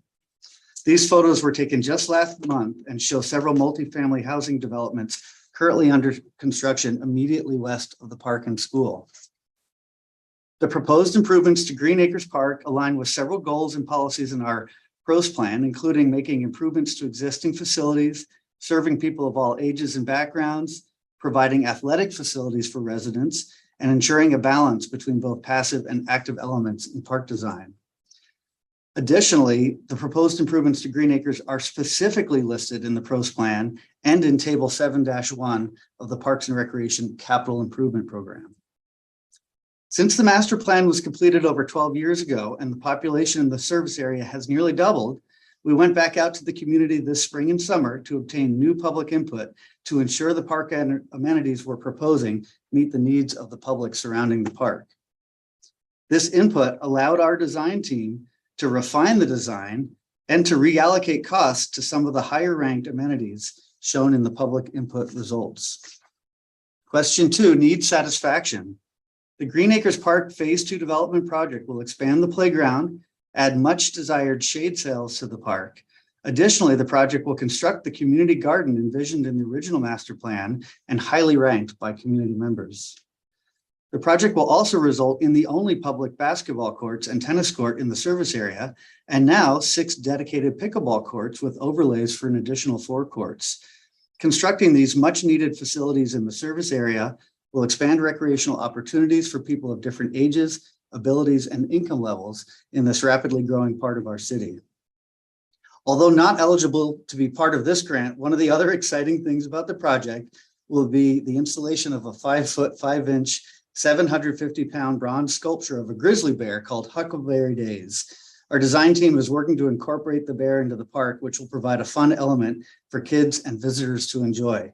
The sculptor wanted Huckleberry Days to go somewhere kids could enjoy it, and the artist sold the sculpture at cost to the Spokane Valley Arts Council, who then donated the piece to the city in 2020. According to the RCO's grant application data tool, Green Acres sits in a census tract that includes 3 of the 5 populations listed below. Median household income is well below the state average at $54,000. The disabled population is slightly above the statewide average, and the mortality rate is also above the statewide average.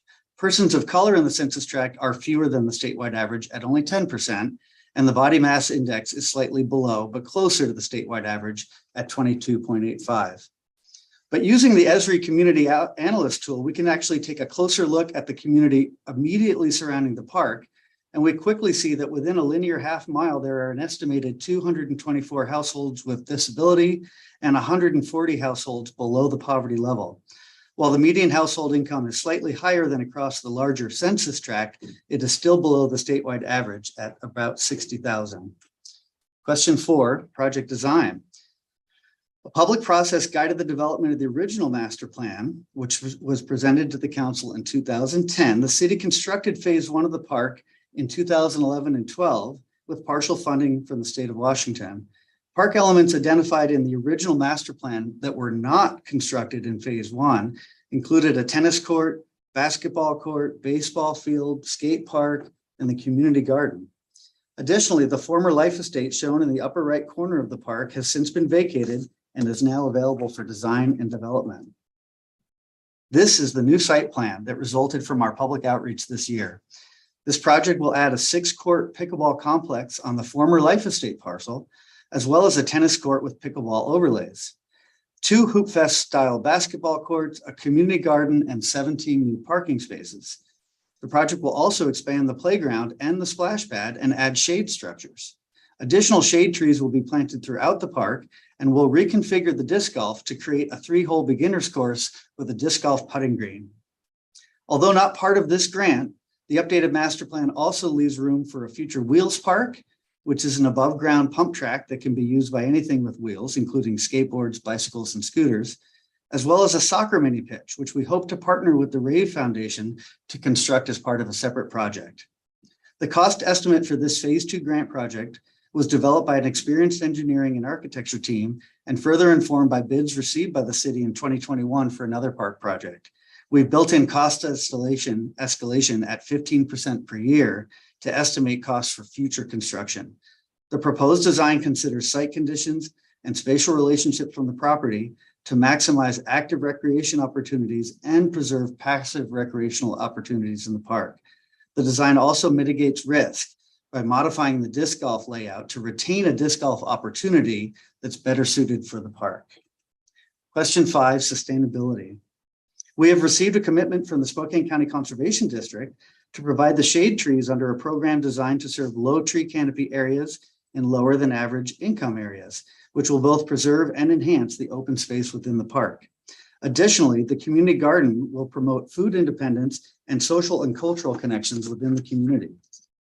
The project considers the rapidly growing area and takes advantage of several synergies to expand opportunities for physical activity and diverse age groups. The park is readily accessible to a public transit route running through the service area and has good walkability from the adjoining school site and multifamily and senior housing complexes. Finally, the addition of the 6-court pickleball complex and additional pickleball overlays will create the largest number of pickleball courts in one location in our city and the opportunity for economic development as a new pickleball destination in the region. Question 8, community support. Since the original master plan was developed 12 years ago, as I mentioned, the city embarked upon a vigorous public outreach campaign this summer to update plans for the park. We held stakeholder interviews. We conducted an online survey that received more than 200 responses. We held 2 public meetings, and we conducted tabling events at the local farmers market, as well as on-the-ground canvassing of patrons in the park. We have received letters of support for the project from several major stakeholders, including the Central Valley School District, Spokane Youth Sports Association, Hoop Fest, and others. Question 9, cost efficiencies. We have a committed partnership from the Spokane Hoop Fest Association to cover up to $40,000 of the cost of developing the 2 basketball courts. Also, although still public money, the Spokane County Conservation District is committing their funding source to the shade canopy element of the project, which is reflected in my project materials as a separate local appropriation of $21,000. And with that, I would be happy to answer any of your questions. Thank you, John. I'm going to take control of the mouse back. Okay. Let's see. Lost our slideshow. Just do the arrow back real quick. Oh, there we go.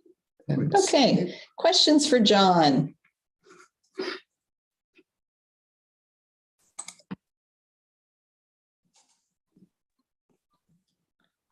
Jason.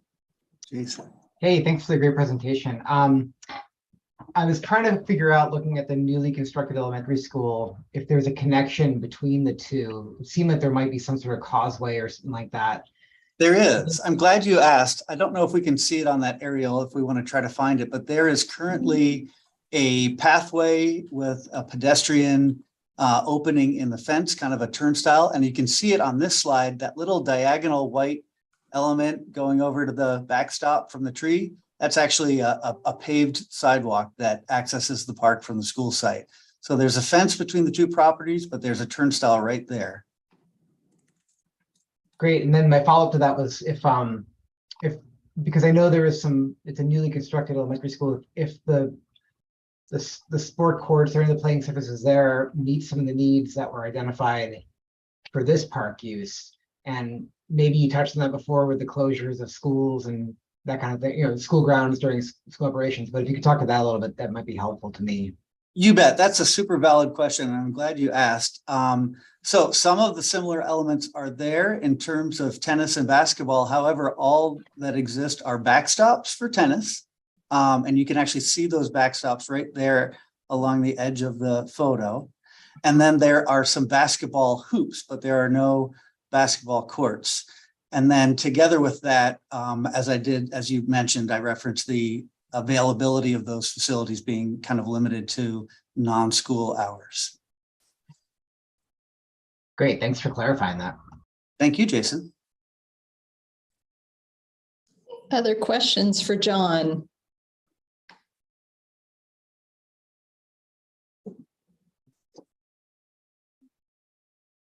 Okay, hearing no other questions, thank you for your presentation, John. And we will be in touch in the next week or two once we have ranked results. Wonderful. Well, I really appreciate everybody's time today. Nice to see some of your faces, and thanks again.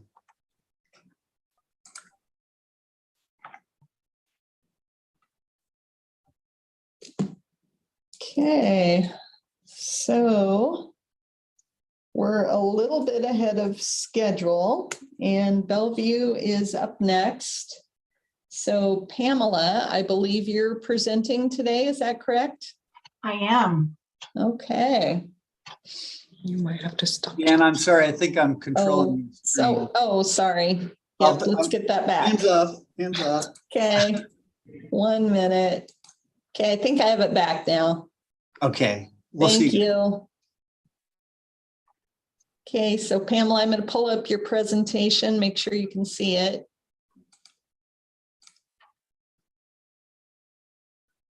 Be able to see it on your screen? Yep, that's it. Okay, I'm going to turn off my camera and then pass you the mouse. And I forward with my arrows, is that correct? Yes, once I give you the mouse, we'll test it and make sure it's working. All right. Okay, you should have control now, so you want to double click. And then see if you're, double. There you go. Oh, okay, it worked. Okay. So you have 12 minutes and you may begin whenever you're ready. Thank you very much. Hi, everyone. My name is Pam Fairman, and I am the Planning and Development Manager for the Parks and Community Services, City of Bellevue. The City of Bellevue is seeking funding to develop a 1.5-acre neighborhood park with a playground, picnic shelter, restroom, parking, walking paths, benches, landscaping, and an open lawn area. This project provides walkable access to park amenities in a community that is lacking in park and open space facilities. On the slide before you is a photo of the project site.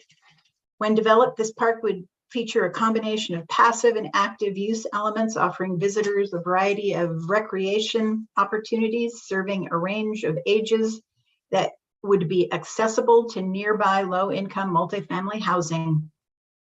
The project meets several city goals, that of improving livability and demand for access to open space and parks, environmental restoration and protection, and addressing climate change by providing dedicated green space and expanding walkable access to parks. The project, oh, whoops, that went too far. one moment, let me back up.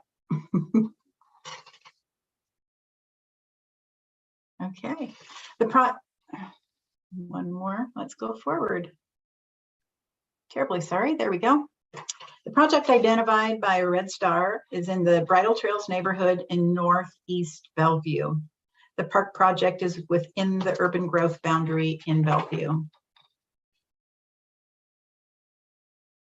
The park development site outlined in red is located in a single family zoned area adjacent to a multifamily R20 zoned area. The park property acquisition was partially funded through a voter approved 2008 20-year park and open space levy and King County conservation funds. The park parcel was purchased in 2014 with overwhelming support of the neighborhood. At the time of purchase, a residential home was located on the site that has since been demolished. At the time of purchase, the property gently slopes down from the west along 140th Avenue Northeast to the east and abuts a 6-acre utility-owned Native Growth Protection Act outlined in protected area, outlined in yellow that consists of a wetland and Valley Creek. The site is on a main arterial 140th that connects Bellevue to both Kirkland and Redmond, neighboring north cities.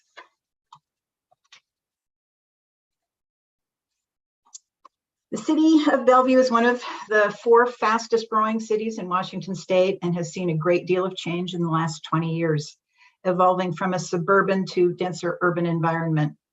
The city of Bellevue is the 5th largest city in Washington.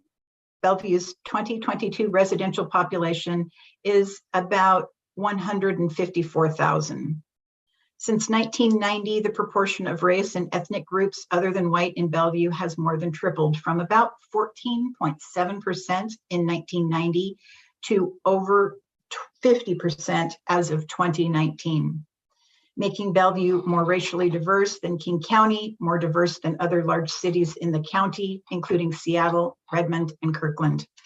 The percentage of households with children is higher in Bellevue, about 31%, than the national, state, and King County averages, which are all about 25%. Meeting or even keeping up with the community desired park and open space system amenities and programs is challenged. Park property availability, cost, development are falling short of increasing more dense population numbers and changing demographics. This new neighborhood park is located in the Bridle Trails neighborhood planning sub-area outlined in the teal blue on the slide before you. Again, the site is identified with a red star. Although open to regional use, we would anticipate this new neighborhood park development to mainly serve the park and open space and recreation needs in the Bridle Trails neighborhood.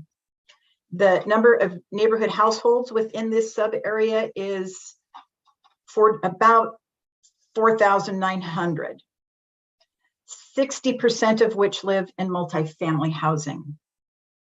There are 11,982 residents in the whole Bridle Trails sub-area, which represents 8% of Bellevue's population. Based on City of Bellevue 2022 adopted park and open space system service standards, Bridle Trails is identified as having significant park service gaps. Households within the neighborhood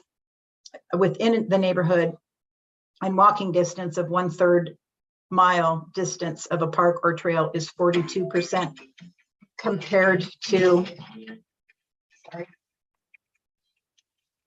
the city average of 73%. The city's level of service goal is to provide 1/3 distance to a park or trail to 100% of our population by 2050. I should also note that you see a large green space north of the park site. That is the municipal golf course.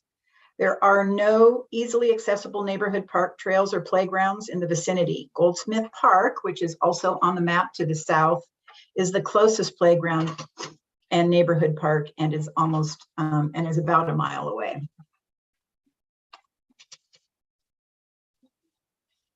The new neighborhood park would provide park and open space to this underserved area of Bellevue, where there is currently no park or open space within at least a mile and has no walkable access. Development of this park would provide the neighborhood a combination of passive and active use elements, offering visitors a variety of recreation opportunities, serving a range of ages, and is accessible to nearby low-income multifamily housing. The project meets several city goals, that of improving livability and demand for access to open space and parks. The park is identified as a capital need in the Bellevue City Council adopted park and open space system plan. The park would provide environmental restoration and protection. The eastern edge of the park abuts a 6-acre city-owned site, which is protected wetland. The park design includes a loop trail that will encircle the open lawn but remain out of the wetland buffer setback. The park trail will provide an educational opportunity and serve as a natural buffer protecting an important wetland area. The park would help meet Bellevue's established goals and strategies to reduce greenhouse gas emissions by improving and preserving the integrity and health of the city's natural systems and increase walkable access to a park, open space, and trails. The developed park would provide play areas responding to neighborhood requests and walkable access level of standards. The park would provide accessible, healthy opportunities for physical activity, supporting play of both younger and older children. The neighborhood community is particularly excited to see an adventure-themed play, including jungle and large elevated play structure. The new park addresses desires for, or neighborhood desires for, an unstructured open lawn for relaxing and playing and loop walking paths, while the adjacent wetland provides expanded views, a sense of city escape, and supports wildlife habitat. Interpretive signage will offer community educational opportunities to share the function of and importance of preserving our natural ecosystem and wetlands.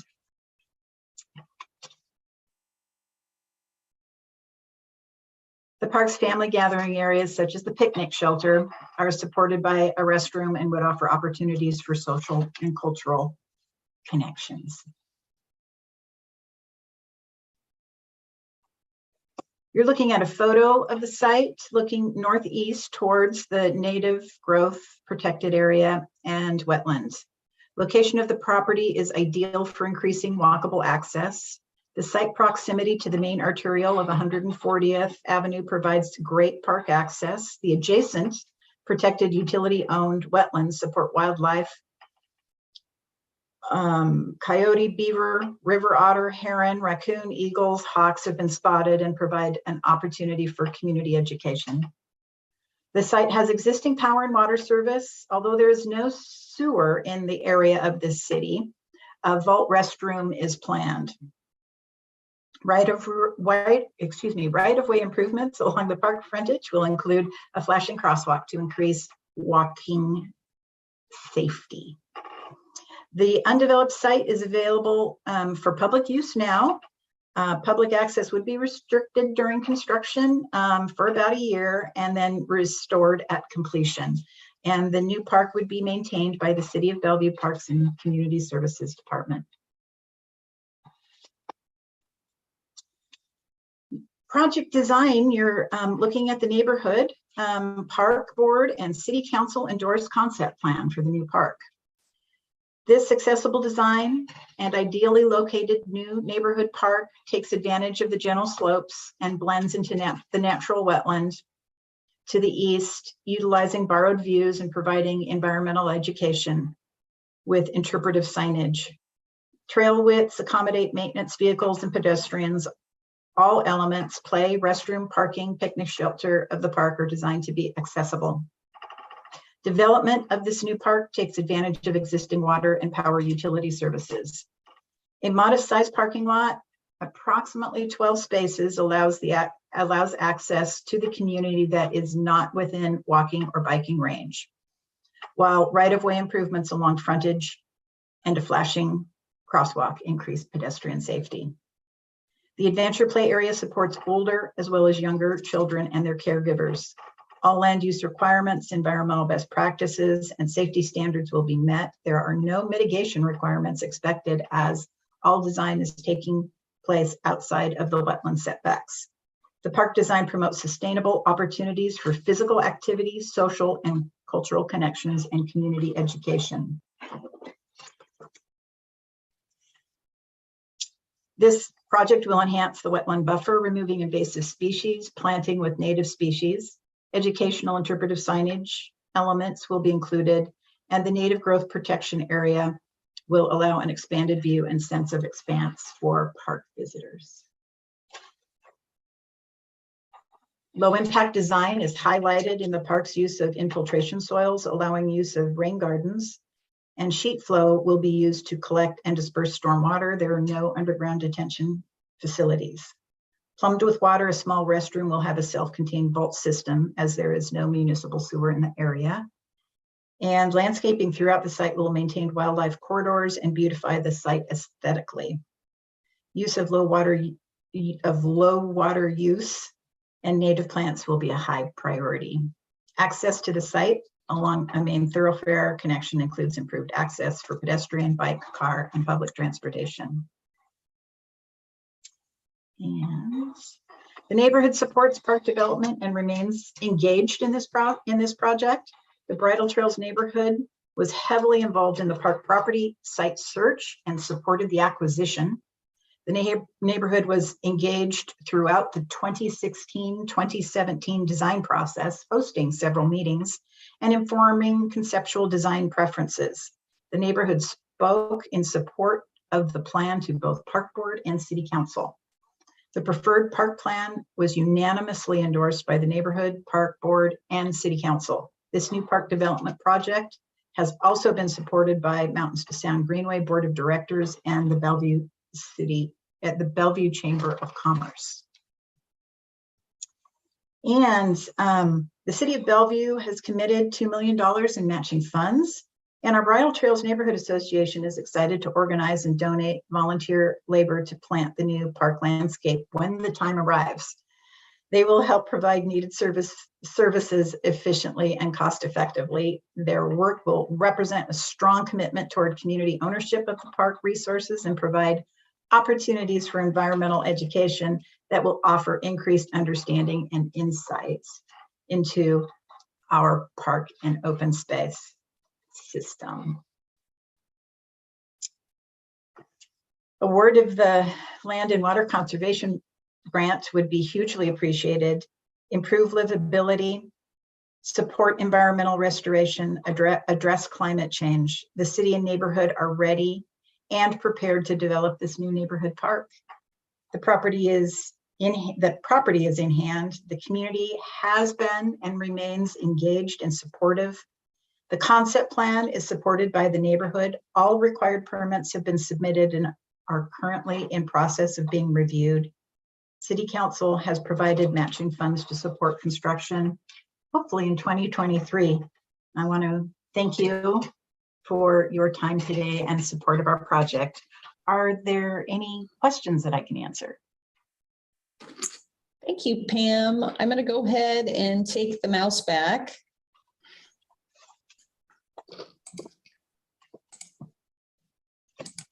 Okay, I think I've got it. And questions for Pam? Nikki. Hi, Pam. In the first question, you talked some about the diversity in Bellevue, but I didn't notice where you talked about the diversity in the Bridle Trails area. Oh, good question. Oh, and I had that just right up in front of me too.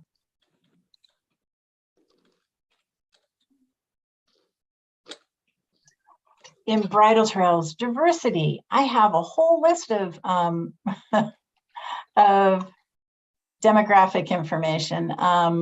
English, non-speaking, born in the US. We have, in particular, are you particularly interested in any particular specific information? In this particular neighborhood, we are at 44% white. The rest Asian, Hispanic, 1, 2 or more races. Okay. Would you like any more specific? How about the incomes? Incomes. Down, down, down, down. Incomes of 1 second.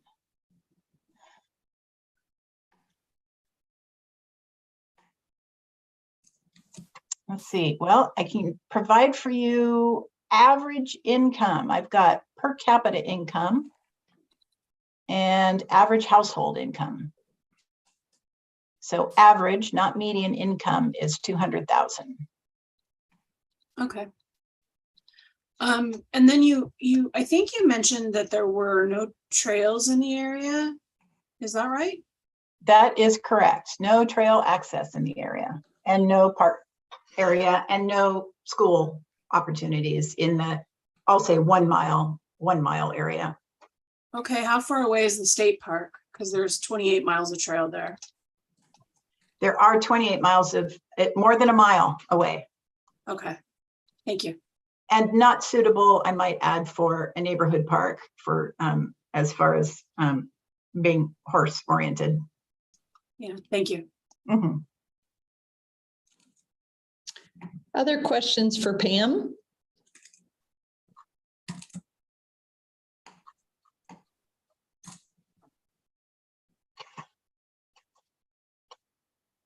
Okay. Oh, we have one more. Kitty. Great, thank you. Looks like my video is not working right now, so I apologize. Okay. Pam, I'm curious, I don't know Bellevue well, and I see the golf course just to the north here of the site. And is there any public access to the course, or around it, or any anticipated connectivity? At this point in time, there is not any access to the golf course, unless, of course, you're going as a golfer and ready to play, pay to play. But we are certainly looking at opportunities to provide, I'll say, cross one edge as far as trails. There is a trail on the Kirkland side to the north of the King County Trail, but that is not within our area. It's more than a mile away. Oh, great. Okay, and then my additional question is just related to, you mentioned kind of a low-income housing development nearby. And I'm also curious, and I apologize if you covered it in this, just curious about kind of the growth projections for this sort of corner of Bellevue, and especially when it comes to additional density that's planned, or even additional affordable housing type units within the region. Certainly along as the sub area is outlined, there is anticipated growth in the multifamily area along 148th.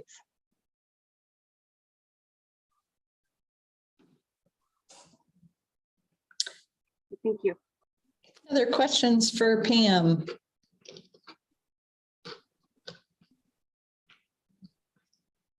Okay. Thank you for your time and for presenting today, Pam. We'll let you know in another week or two after the ranked results are in how your project did. Thank you.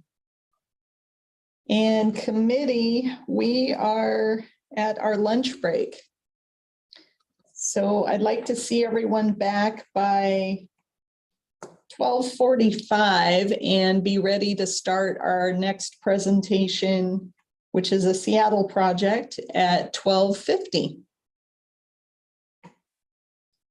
Okay, thank you all.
Hello, Mo. Hi. Hi, how are you? I'm doing well. Hey, I just wanted to let you know we're on our lunch break right now and folks will be coming back a few minutes before 12:50. So we're planning to start your project on time at 12:50 today. Terrific. Just logging in early, making sure I'm all set. Awesome. Great. Thank you. Thank you. Okay, we'll see you in a bit. All right.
Hello, I see we have some new folks that joined us in the last minute or so from Sumner, and just wanted to let you know that we are currently on our lunch break. And we'll be starting our presentations again at 12:50 with Seattle's project. So welcome, and we'll be with you soon.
Good afternoon and welcome back, everyone.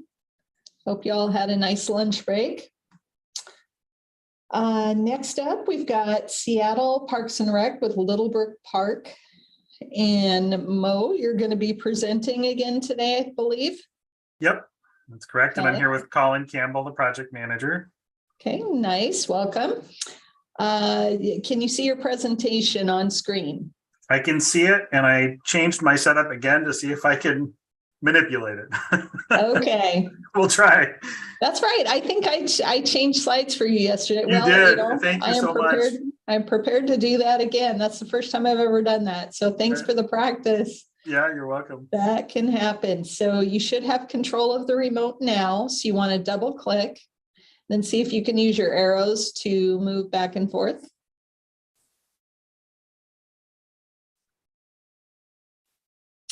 Not happening. Not happening. Yeah, I don't know why. I've got Lon here. Do you have another? Hi. Give me just a second. I'm just Okay. gonna stop and do it again. Okay, can you double click on your presentation? Yeah, let's see. There. Yeah, okay. Oh, you got it. Oh, now I got it. Hey, hey. Yeah, use the arrow keys and there's gonna be a delay, so Yep, I just remember give it a that. couple seconds. Okay, great. Thank you, Lon. Wonderful. Yeah. Thank you for your patience. Yeah, no problem. So you have 12 minutes, so you may begin whenever you're ready. Okay, I was gonna try to switch my camera, but well, that's all right. I won't switch the Oh, camera. no, if you want a moment to do that, we can wait. We're I don't right want to on mess time. up the slideshow. So, I got one thing working, one's Okay. that's a win. I get that. All right, you can begin whenever you're ready. All right. Well, thank you. Hello, my name is Moishe Hecht, and I'm the Capital Grants Manager here with Seattle Parks and Recreation. I am joined by Colin Campbell, the project manager, and I'm pleased to present to you our Littlebrook Park project. Littlebrook Park is located in King County, Washington, in northeast Seattle. It sits along State Route 522 or Lake City Way with easy access to I-5 and future Sound Transit light rail. The project is situated in a high-density residential and commercial corridor. Noise and air pollution from the road and poor street network and haphazard parking and intermittent sidewalks are constant challenges for this community. Littlebrook Park is a 1-acre park within the Lake City neighborhood. It is the last open space in Lake City. The current conditions are outdated and in vital need of updating to meet community needs. The current site conditions include poor sight lines, significant dog toileting issues, a 20-plus-year-old play area, picnic tables, restroom, natural area, mature trees, and a restored creek. The Lake City neighborhood is home to several small parks. Most are located in the Hub Urban Village, a designation that brings with it greater amenities, including increased open space per capita. Cedar Park to the west of 522 is nestled amongst single-family homes. Littlebrook Park to the east of 522 is sandwiched in amongst 30 to 75-foot tall apartment buildings. Although the neighborhood exhibits qualities of a hub urban village, it is not designated as such. People do not feel safe walking in the neighborhood because of the highway and intermittent sidewalks, forcing them to commingle with traffic in some places, making Littlebrook Park the only accessible park for residents. Some years ago, I performed a needs assessment and gap analysis of residents living in Lake City and the North District. I interviewed a kid about 11 years old who lived in a Seattle Housing Authority's facility, similar to Jackson Park here in the lower left-hand corner. He could not stop talking about how much he loved to play sports, football in particular. By his enthusiasm, I thought he was on a team. When I asked him where he played, he told me he played in front of his building on the sidewalk and a small patch of adjacent grass. My heart broke. There are 620 youth living in the service area, and the number is only expected to increase. They all need a place they can walk to safely to play football, soccer, throw a frisbee, play on the playground, have a picnic, or explore nature. This 1-acre park is their only opportunity to play outdoors, and it needs to serve 3,759 total residents and growing. Residents that are among the most disadvantaged in the city. The community came to us with concerns about how the park was no longer serving their needs. Major concerns they brought to us were related to field quality, safety, including lack of sightlines and general visibility, diversity of amenities, accessibility of the park, and dog waste. One coach told us how he had to regularly show up an hour early before practices just to clean up dog waste left on the field. Although the project is community initiated, it is also named in 2 planning documents, Seattle Parks and Recreation's Asset Management Plan and the Park District Cycle 2 Investment Summaries. The RCO data mapping tool shows some significant disparities, a significantly lower median household income, which if you live in Seattle makes things even more difficult, a much higher percent of residents of color, and a notably higher mortality rate. Here you can get a sense of the existing conditions of the park. The playground is 20 years old and is on a replacement schedule. Sidewalks flood and in some places do not meet ADA requirements. The lawn is frequently covered in animal waste, making it unusable. Majority of the park is below grade of entry, making it feel less welcoming. Moreover, the playground obscures sightlines, making the back of the park feel less safe.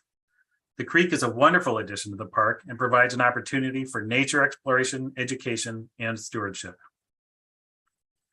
With money raised by the Lake City Collective, they hired Site Workshop LLC to re-envision and reactivate the park, drawing in children, welcoming neighborhood events, socializing young and old, and encouraging physical activities. Here are some of the things the community listed as prioritizing for re-envisioning the park. They wanted pet toileting areas, improved sightlines, lit loop path, field for sports, play areas, nature exploration, shaded seating, and covered gathering areas. 3 concept plans were presented to the community. Community members had a strong preference for the quote, neighborhood backyard, a major park enhancement and maximum improvement. It has a community gathering area, moves the field to the front of the park and at grade with the entry plaza bounded by steep walls. An accessible trail system, community garden, moves the play elements to the back of the park, a dog relief station, and small and large picnic areas and furnishings. This neighborhood design provides lots of opportunities for health improvements by creating accessible walking paths, installing those pet areas, which will reduce the amount of waste on the field, the play areas for children, and it is designed with small and medium-sized community events in mind, encouraging socialization and connection. Lastly, it incorporates nature exploration and stewardship elements.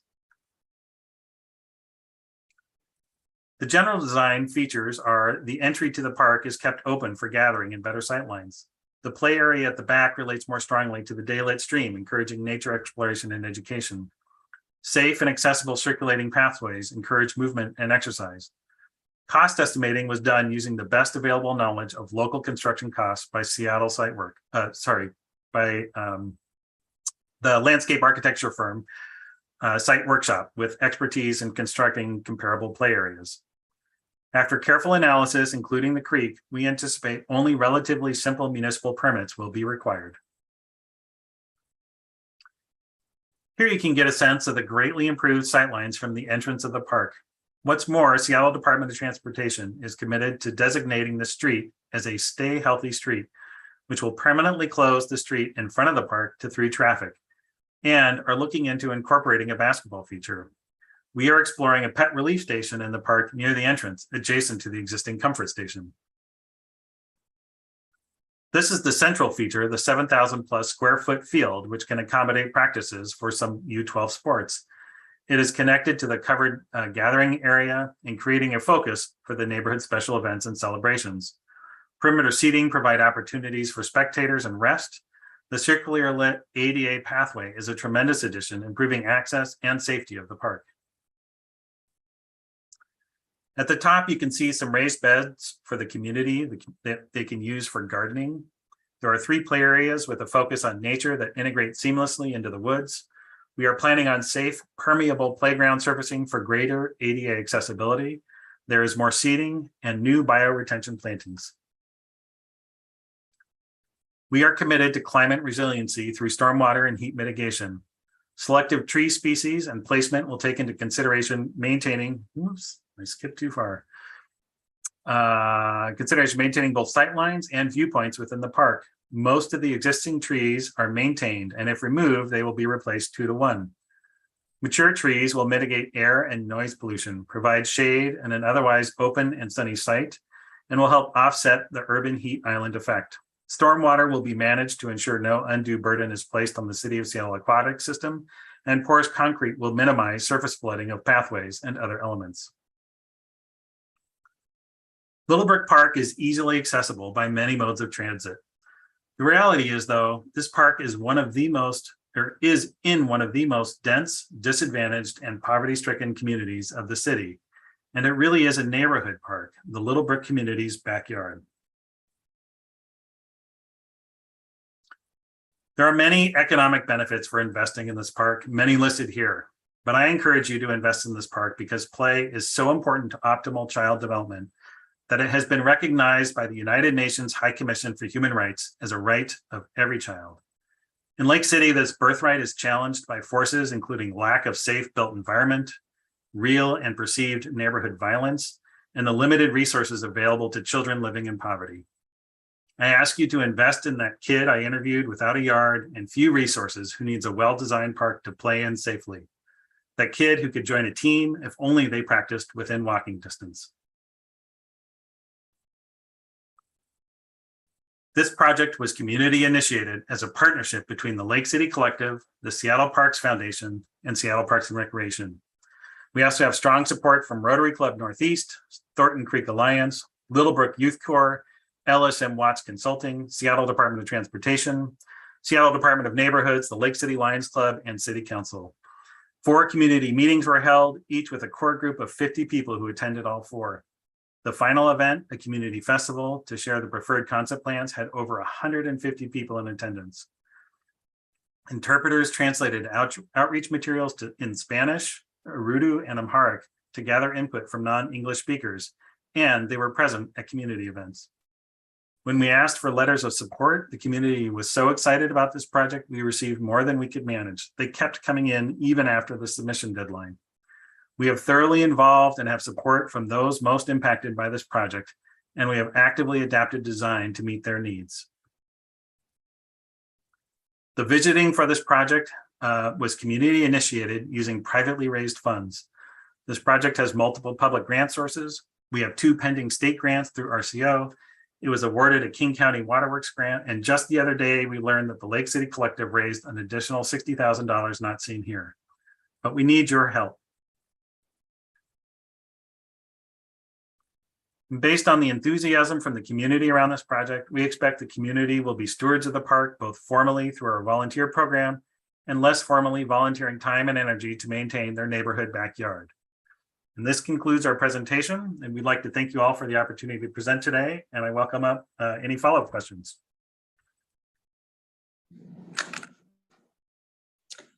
Thank you, Mo. I'm going to go ahead and take control of the mouse back. And any questions for Seattle? Looks like Nikki, you're up. Hi, Mo. Hi. Hi. You said that there was some significant private investment in this, but I wasn't clear on what that was or where it came from. So the Lake City Alliance, I hope I'm getting that right, Colin. They actually did the initial fundraising to scope out the concept plans, right? And they're continuing to fundraise to help make sure that we can build out this project. And do you want to speak a little more to that, Colin, if I'm missing some things? Yeah, no, I think you covered it. They raised, because there was not money from the department to fund these initial phases. They worked with Parks Foundation, which is a nonprofit that supports a lot of community issue work in Seattle, to get those preliminary designs completed before we have this official project.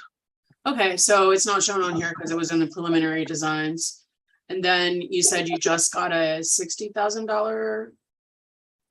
Yeah, I just found out about it last week, actually. So. Okay. Yeah. Thank you. And I don't know the details of it. I just learned that they raised it. So. I believe that's being held by Parks Foundation currently. Yeah. Thank you. Kevin. Hey, yeah, thanks. I know this is not a scoring affected question, just a curiosity. If you guys look at slide 14, maybe.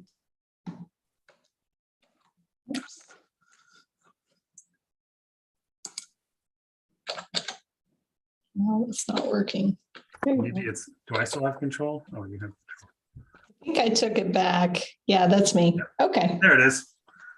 So those on the left-hand image, those things that look like giant panels, those are just like buildings that haven't been graphically incorporated. That's correct.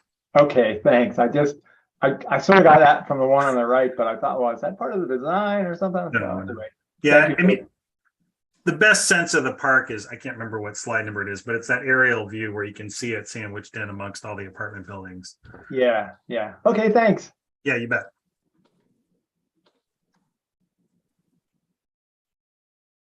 Hey, any other questions? I thought I saw another hand up, but maybe the question was withdrawn.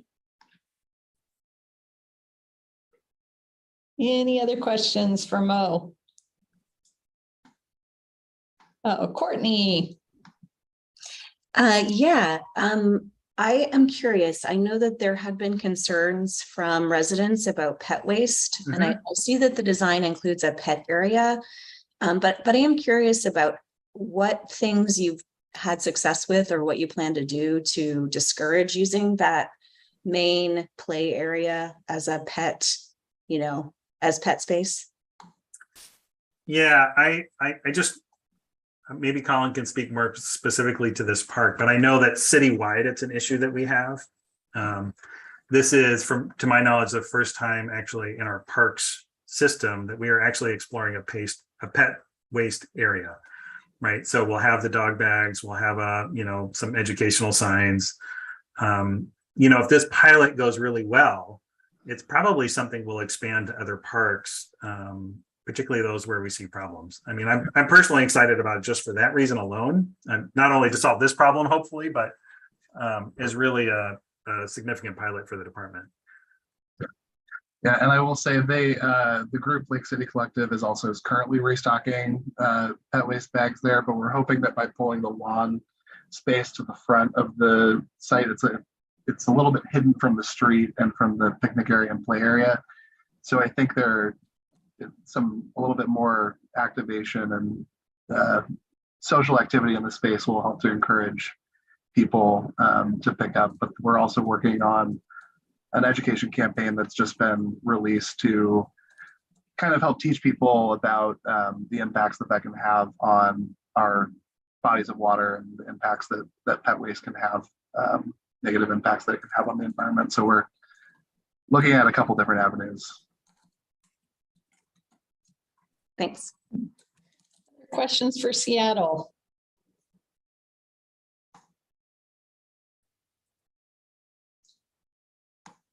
Okay, hearing no other questions, thank you for your presentation and your time. And we will get back to you in a week or two after the ranked results are in, Mo. Okay, thank you so much. Thank you.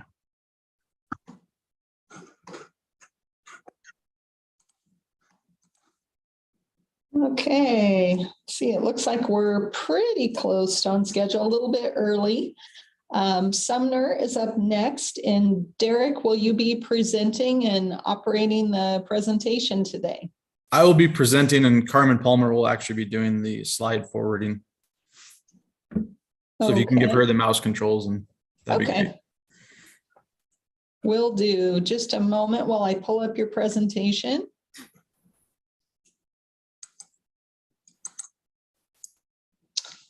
And can you see that on your screen?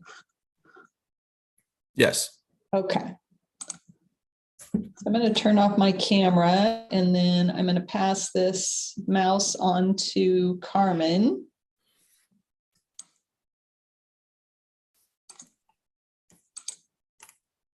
Okay, Carmen, you should have control of the mouse now. If you would double click on the presentation and then see if you can move the slides back and forth with the arrows. Okay. Okay, and you have 12 minutes. So whenever you're ready to begin, you may go for it. Okay. Good afternoon. Thank you for the opportunity to share our Siebenthaler Park Phase 1 Spray Park project with you. With me is Carmen Palmer. She's our Communications Director for the City of Sumner. My name is Derek Berry, and I'm the Community Services Manager for the City of Sumner. Sumner is a growing city located in the South Puget Sound in Pierce County's Puyallup Valley. We are located south of Auburn, west of Bonnie Lake or Lake Tapps, and east of Puyallup. Sumner's population has increased 10% in the last 5 years to about 11,000 residents. We are also home to the Sumner Pacific Manufacturing Industrial Center with over 15,000 jobs. Sumner has 3 neighborhood parks, 1 regional park, 2 special use parks, with 2 future neighborhood parks. Siebenthaler Park is currently the only neighborhood park north of Main Street. Our 2018 Parks and Trail Plan update asked users, which park do you love and or visit the most? Sadly, the lack of investment at Siebenthaler Park often sends nearby residents to other cities. Our feedback from our 2018 plan update was the need, showed the need for public restrooms, permanent public restrooms, Sumner's first dog park, and our first spray park.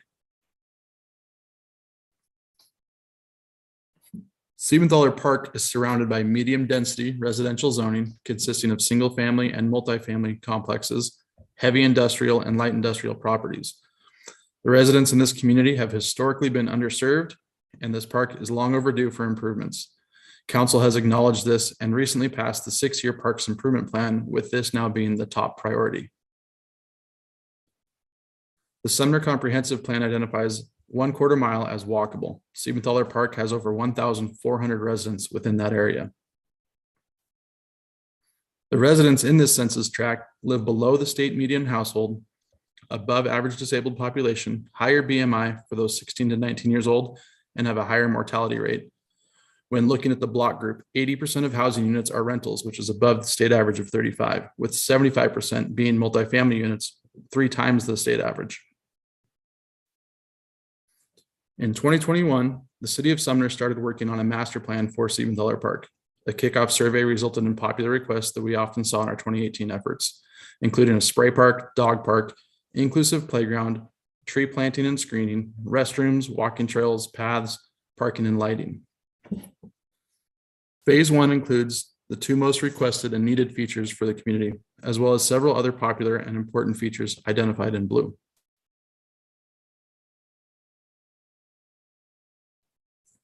The most popular feature we see requested is a spray park. With no local, safe public access to water for recreation and cooling, the city tried the old-fashioned method of using sprinkler systems in our parks during last summer's heat waves, and it was incredibly popular.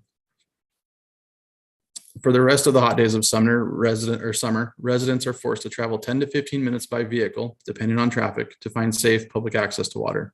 The closest spray park is at Pioneer Park in Puyallup, then Les Grove Park in Auburn. With no local transit, those without transportation are left with no good options. The second most requested feature was a dog park. In 2021, the city installed a temporary pop-up dog park that has been a huge success. It is now part of the routine for many community members and their dogs. We are excited to be converting this temporary park to Sumner's first permanent dog park with this project. This map shows our preferred master plan with phase 1 improvements highlighted in red. We will be adding on the spray park, creating the permanent location for a dog park, modifying the basketball court, adding a permanent restroom, and creating 2 on-street ADA parking stalls. Future phases will include additional on-site ADA parking and connecting more features with our ADA walkways, including a shaded inclusive playground, large plaza, picnic area, and wetland enhancements. The current on-street parking capacity is 41. Future phases could include angled parking along the west side of Bonnie Avenue, increasing the parking capacity to more than 55. The highly requested spray park will be approximately 3,500 square feet and is centrally located with easy access from all points of the park. Our concept includes a small sloped hillside for families to gather and provide better line of sight for that spray park and the play area. When looking at conceptual layouts, residents shared concerns about the dog park being near the multipurpose court, playground, or spray park. By moving it to the north end of the park, we're providing a buffer for people and dogs. The dog park will be roughly 8,200 square feet or 0.19 acres.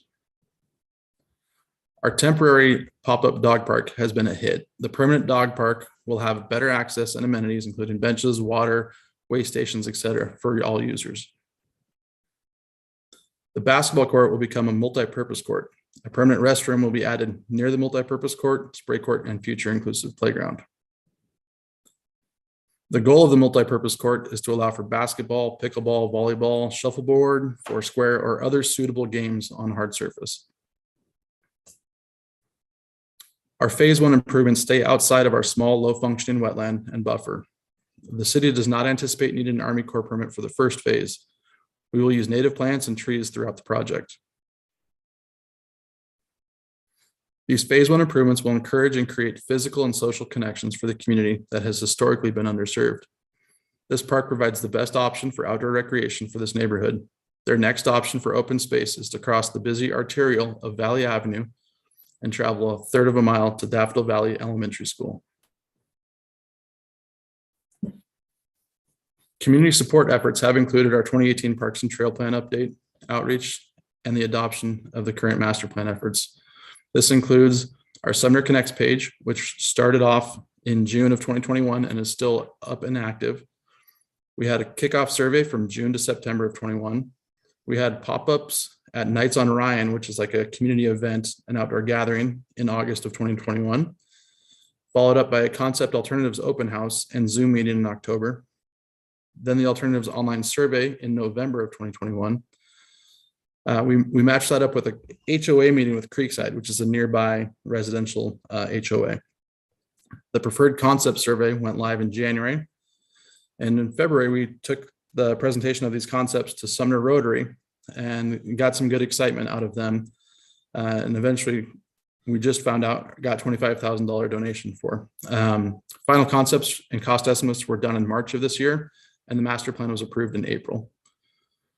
Letters of support come from Vadis, which is the park's longtime neighbor and park user. They are a nonprofit organization providing services to adults with disabilities and to youth and young adults experiencing homelessness.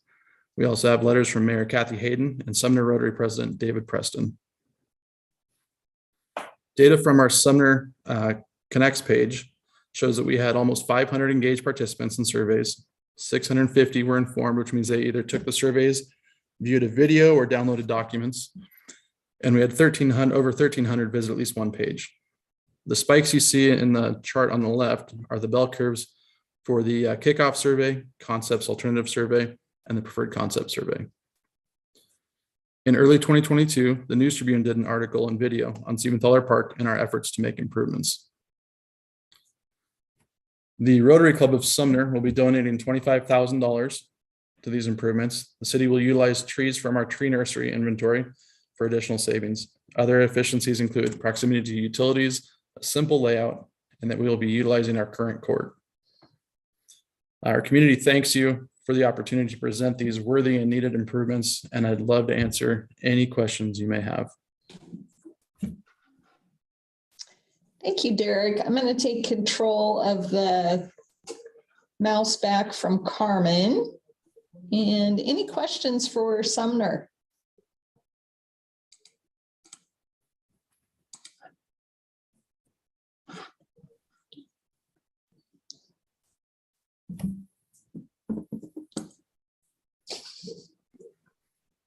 I do not see any questions, Derek, so you must have covered everything. Oh, wait, nope, we've got Jason. It could have been good or bad, I'm not sure.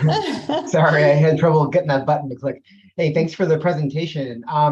About the spray park, is the water going to be reclaimed, or what's the source of the water? How does that work in this context? It would, a few different ways to do it. It would be direct to sewer. And speaking with some other agencies, we were encouraged not to do recycled water, especially with the certifications that are needed for it and the chemicals. We currently don't have staffing to be able to handle that. And what's really weird is we actually have a sewer pump station literally on the corner of 16th and Bonnie right at the park. So we've got direct access to it right there.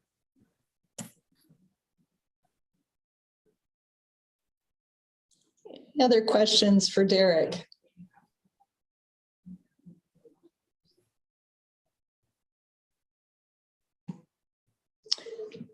I think that's a wrap, Derek. Okay.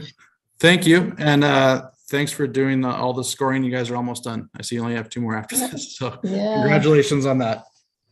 Thank you for your time and your presentation. So we'll be in touch with you in a week or two after the ranked results are in. Sounds good.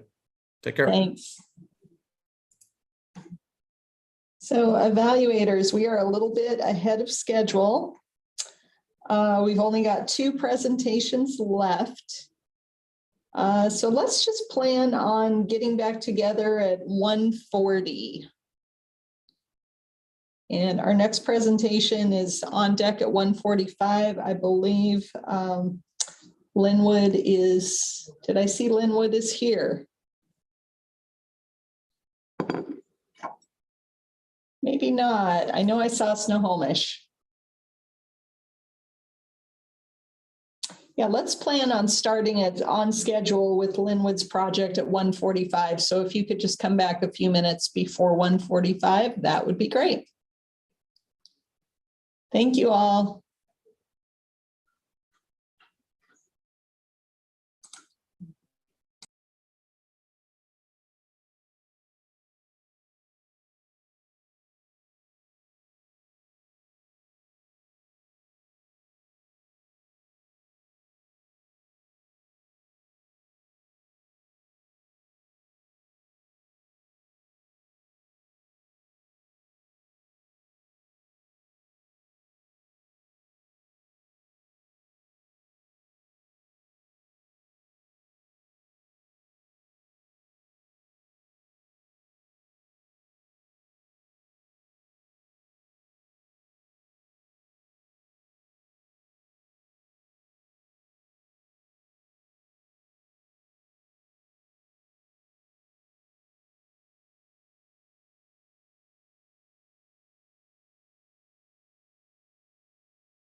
Getting ready for our next presentation. Got Linwood, and I have Monica and Sarah on my list. I'm not sure who is presenting, and it looks like you're both in the room. If you wouldn't mind just turning on your cameras and saying hello. I'd let Henry in. Okay. Yeah. Hi, Sarah. Hi, Monica. Just want to test your audio for me.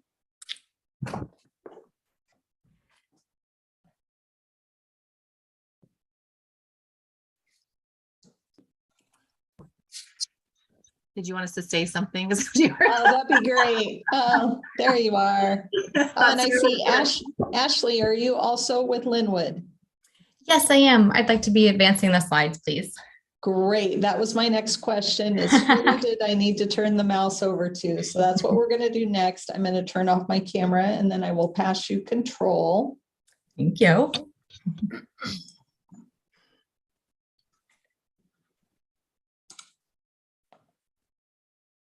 Does that mean we're ready? Just one more moment. We're going to make sure Ashley has control and can move the slides, and I'll let you know when it's time to go. Looks like you've got control, Ashley. Yep. Okay. So you have 12 minutes, and you may begin whenever you're ready. Thank you. Hello, I'm Sarah Olson with Linwood's Parks, Recreation, and Cultural Arts Department. Our project will renovate the Scriber Lake Park Loop Trail to provide easy access to immersive nature experiences. The city of Linwood is north of Seattle in South Snohomish County on I-5. I think, if our slides advance, thanks. Scriber Lake Park is a cool green oasis tucked between I-5 and SR 524, centrally located within the South Linwood and Cedar Valley neighborhoods and adjacent to our city center district. This project will renovate the failing trail and viewpoints noted in the pink and yellow segments, but not the dock that was replaced in 2014. A separate project will renovate the Scriber Creek Trail noted in blue. Need. Scriber Lake Park is 25 acres of unique habitat for a host of wildlife, a hotspot for birding, and a rare opportunity for urban fishing. The park's central feature is Scriber Lake, a fen bog lake with peat soils that Scriber Creek drains to. It also has a North Lagoon, interpretive signage, public art, restrooms, and parking. People come to feel immersed in nature, but are often greeted with this. Built in 1982, the soft surface trails are sinking into the peat soils. The trails and the viewpoints, 3 viewpoints, are made of timber framing lined with filter fabric and wood chips. The trail is in poor condition despite frequent maintenance. The mulch floats away, which requires constant replacement and degrades water quality by adding fill to the lake. The trail meanders through the floodplain and is frequently flooded, causing damage and closures year-round, especially November to April. One viewpoint has sunk beyond salvage and has been closed since 2019. Our 2018 ADA Facility Assessment Report identified 43 barriers that measure almost the entire length of the trail marked in red. Residents of the nearby senior housing complex have various mobility challenges, meaning their needs for enjoying nature are unmet. Despite these conditions, the park is popular according to visits from cell phone data. The heat map on the right from fitness tracking app Strava shows the loop trails use similar to the street grid, meaning a lot of people use the trails for exercise. South Linwood contains 20% of the city's population at a higher density than the rest of the city. Our growth rate is 2,000 new residents annually, but is projected to increase further. With Link Light Rail service opening in 2024, we're transforming the adjacent city center district from car-oriented strip malls into transit-oriented mixed-use developments to accommodate an additional 3,000 residential units and 15,000 jobs. Scriber Creek Trail, which we are renovating, connects this park to the transit center and city center. We need to invest in this rare oasis now. As one community member said, quote, Scriber Lake is a very important urban refuge. It's the perfect boundary between the busy Linwood downtown and the wealth of suburbs around it. The park has one of only 2 publicly available water bodies in Linwood and the only loop trail with water views. The other is Sprague's Pond, which is a much smaller and surrounded by open lawn, which is a different experience than the immersive nature Scarborough Lake offers. This project is named in the 2005 Scarborough Lake Park Master Plan, the city's 2021 Comprehensive Plan, and 2022 Capital Facilities Plan. The 2018 Scarborough Creek Corridor Flood Management Plan prioritizes increasing the lake's flood storage by raising the trail. The 2022 Park Plan update names this project. Equity maps show that the South Linwood neighborhood is our most underserved community, so prioritizes projects there. The project addresses the community identified vision that residents of all ages have safe places to play in the 2021 South Linwood Neighborhood Plan. Needs, satisfaction, and diversity of recreation. Our goal is to provide safe, year-round, and universally accessible access to Scarborough Lake Park so people of all ages and abilities can immerse themselves in nearby nature, providing a much-needed respite from the surrounding urban environment. Renovating the walking loop around the lake, and the only one in the city, will ensure that everyone, regardless of age or ability, can enjoy the dock and views. The park hosts a diversity of recreational uses, including walking, hiking, dog walking, trail running, biking, environmental education, urban fishing, as well as birding and nature viewing. The park is habitat for waterfowl, bass, trout, perch, osprey, river otter, and beaver. With varied and well-spaced viewpoints and creek crossings, the park offers nature views unlike anywhere else in the city. Our project meets 4 out of 5 metrics for underserved populations with the median household income below the state's average, racial and ethnic diversity with persons of color population almost double the state's, the disabled persons population above the state's, and why ADA access is our goal, BMI rates also above the state's, and mortality rate below the state's. We are meeting the statewide comprehensive outdoor recreation plan recommendation to include recreation when planning for growth, given our anticipated growth, improve equity of parks by connecting people to popular activities, since walking and nature activities have the highest participation rates statewide, and providing experiences where people go most, since the park sees high use despite its conditions. Project design. Here's an overview. Starting at the lower left corner, we'll update the ADA parking stalls and add a path to the restrooms.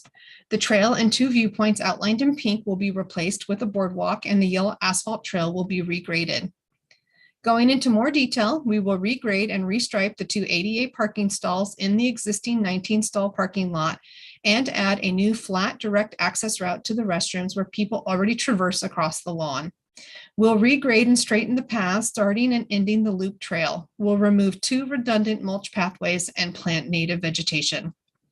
We will replace all soft surface trail sections with a pin pile elevated boardwalk with fiberglass mesh decking. The straighter connection to the dock will be much easier to use and add visibility. Increasing the trail width from 6 feet to 8 feet, the boardwalk will exceed required standards and features 6 4x8 foot bump out locations for bench seating or interpretive signage along the path.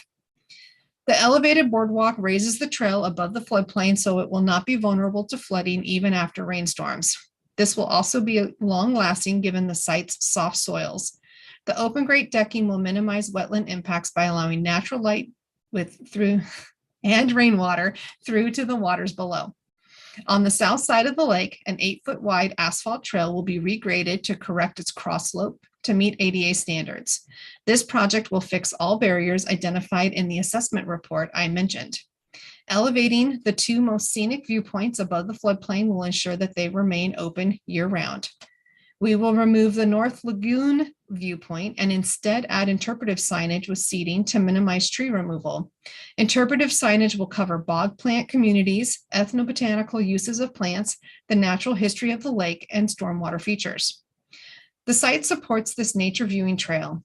Historically, the lake was larger and hosted a resort, but expansion of SR 524 in the 1960s forced a massive peat peninsula with trees still rooted to move sideways, thus reducing the size of the lake and creating the peat-laden North Lagoon.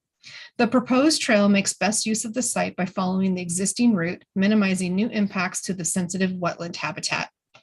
The trail will be elevated when within the 100-year floodplain of the lake and Scarborough Creek, which flows to it. Outside the scope of this project, we're renovating the Scriber Creek Trail noted in blue, including the SR 524 crosswalk. People from the Cedar Valley neighborhood will be able to walk here or park in Wilcox Park's 40 stall parking lot. We're moving towards 60% design completion to submit for long lead permits next month. Our design team includes a licensed structural engineer, civil engineer, professional landscape architect, and certified arborist. The budget includes a 30% contingency and is based on unit prices from the 6 bids we recently received for Scriber Creek Trail. Sustainability, ecological factors. Scriber Lake Park's shrub, wetland, and biodiversity areas are Washington Department of Fish and Wildlife designated priority habitats. This project will restore these habitats by removing the soft surface trail, including pressure-treated lumber, filter fabric, and 12 inches of wood chips, and replant with native plants where possible. Reduced treated wood will improve water quality. As I mentioned, we're including interpretive signage and open grate decking to minimize wetland impacts. Social factors. This is an important environmental justice project as several low-income housing complexes downstream have been damaged by flooding. Project modeling found that raising the trail like this will provide an additional 250 cubic yards of water storage capacity, equivalent to the volume of a 2-car garage, to reduce urban flooding. Economic factors. This project maximizes the lifespan to reduce maintenance costs. The steel piles are projected to last 50 years and the deck surface will last 40. By adding water storage capacity, we also create efficiency in providing public services. Community support.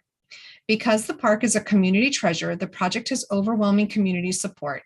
I'll read snippets of testimonials received from our yard sign at the park and newsletter.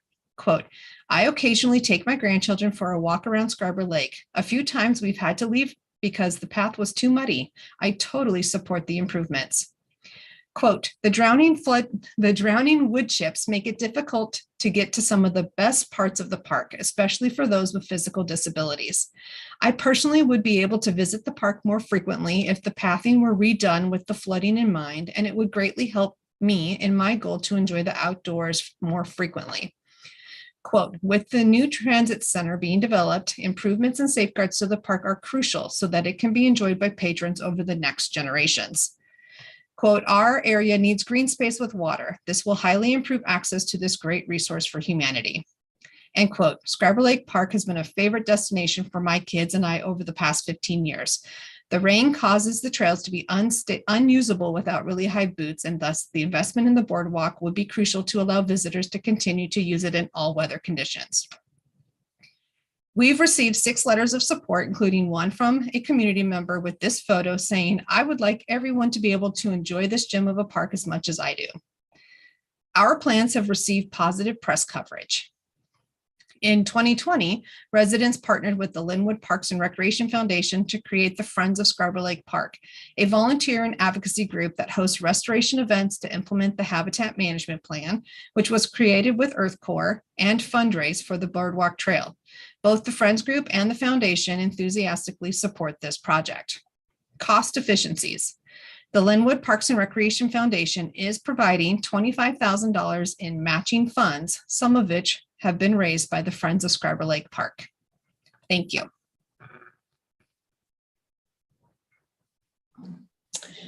Thank you, Sarah. I'm going to go ahead and take control of the mouse back.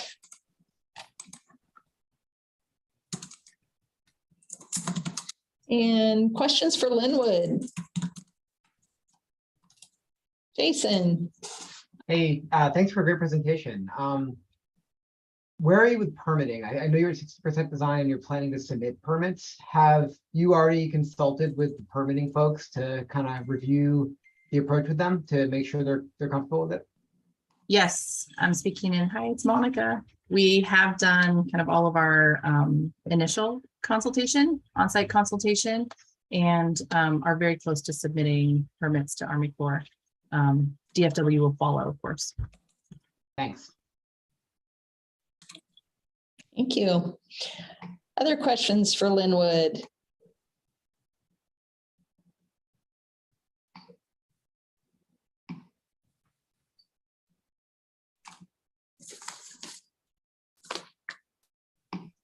Hearing no other questions, I'd like to thank you all for your time and your presentation.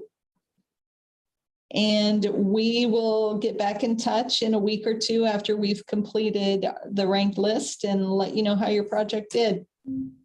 Great. Thank you. Have a great afternoon. Thanks. You too. So we are a few minutes ahead of time, and Snohomish, Carol, I think you are in the room. Yep. Hey there. We also have Rachel Dotson. She's going to do the slides. Okay. And Sharon Swan is here, Director of our Parks and Recreation Division. Okay, great. Thank you. I'm going to see if I can get your presentation up.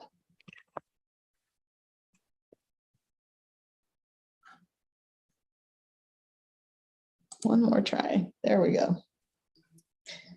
Kayak Point, are you able to see this on your screen? Yes. Okay, and you said that Rachel will be running the slide presentation for you? That's right. Okay, so Rachel, I'm going to turn off my camera and then I'm going to pass you the remote. We'll test it, make sure things are working. Okay, you should have control now, so just double click on the presentation and then see if you can use your arrows to move back and forth. Okay, great. So Carol, you have 12 minutes and you may begin whenever you're ready. Okay, sounds good. All right. Well, I am Carol Olfs with Snohomish County Parks, and I'm pleased to present our Kayak Point Waterfront Improvements Phase 2 project today. Snohomish County will use this grant to renovate existing waterfront park facilities, adapt the site for sea level rise, and ensure ongoing access to this popular shoreline park. Phase 1 of the project is currently ongoing and is focused on the in-water work with the boat launch and pier updates. Phase 2 is focused on the upland recreational improvements, and this portion of the work does not need a core permit. The Phase 2 renovation scope includes 1,500 feet of backshore berm and native marine shoreline plantings, 1,600 feet of meandering pedestrian promenade, 6 beach access paths, 1 beach overlook accessible, relocating 3 and providing 3 new picnic shelters, updating 2 restroom buildings, replacing the playground, building a new gathering and performance plaza, and updating the utility systems for stormwater, electrical, and septic throughout the day use area. The Kayak Point Regional Park is located south of Stanwood in Snohomish County on the eastern shores of the Salish Sea. The whole park is 690 acres and it has been a recreational site for over 100 years. The housing is rural zoning and the park is buffered from neighbors by natural areas. The park caters to local and regional visitors and includes a campground and plenty of parking. The boundary map shows the day use area located on the west side of Marine Drive. This is an existing well-loved facility that provides public access to the beach, boat launch, and a pier. Kayak Point is the most visited park in the Snohomish County system. Annually, over 180,000 visitors come to the day use area, and in a typical year, the park gates must be closed at least 10 times due to the park being at complete capacity. This map shows the public boat launches in our region, and there's a large gap in the northern county with the closest sites located on the islands. So Kayak Point sees heavy use as one of the few water access points in the area. When you count the available water access sites, Snohomish County, which ranks 3rd in terms of total population in the state, only has 27 sites, while Skagit has 49, King has 97, and Pierce has 90. As a result of this limited inventory, mainly due to the active rail line, parks like Kayak Point are especially important to maintain and keep available for the public into the future. Constructed in the 70s, the park has aging facilities and infrastructure. There are ongoing accessibility issues with buckling paving, and outdated utility systems result in environmental issues, such as untreated stormwater discharging straight into the sound. Another major need at this site is to adapt for resiliency in the face of climate change and sea level rise. Park staff regularly move logs back onto the beach and out of the recreation areas.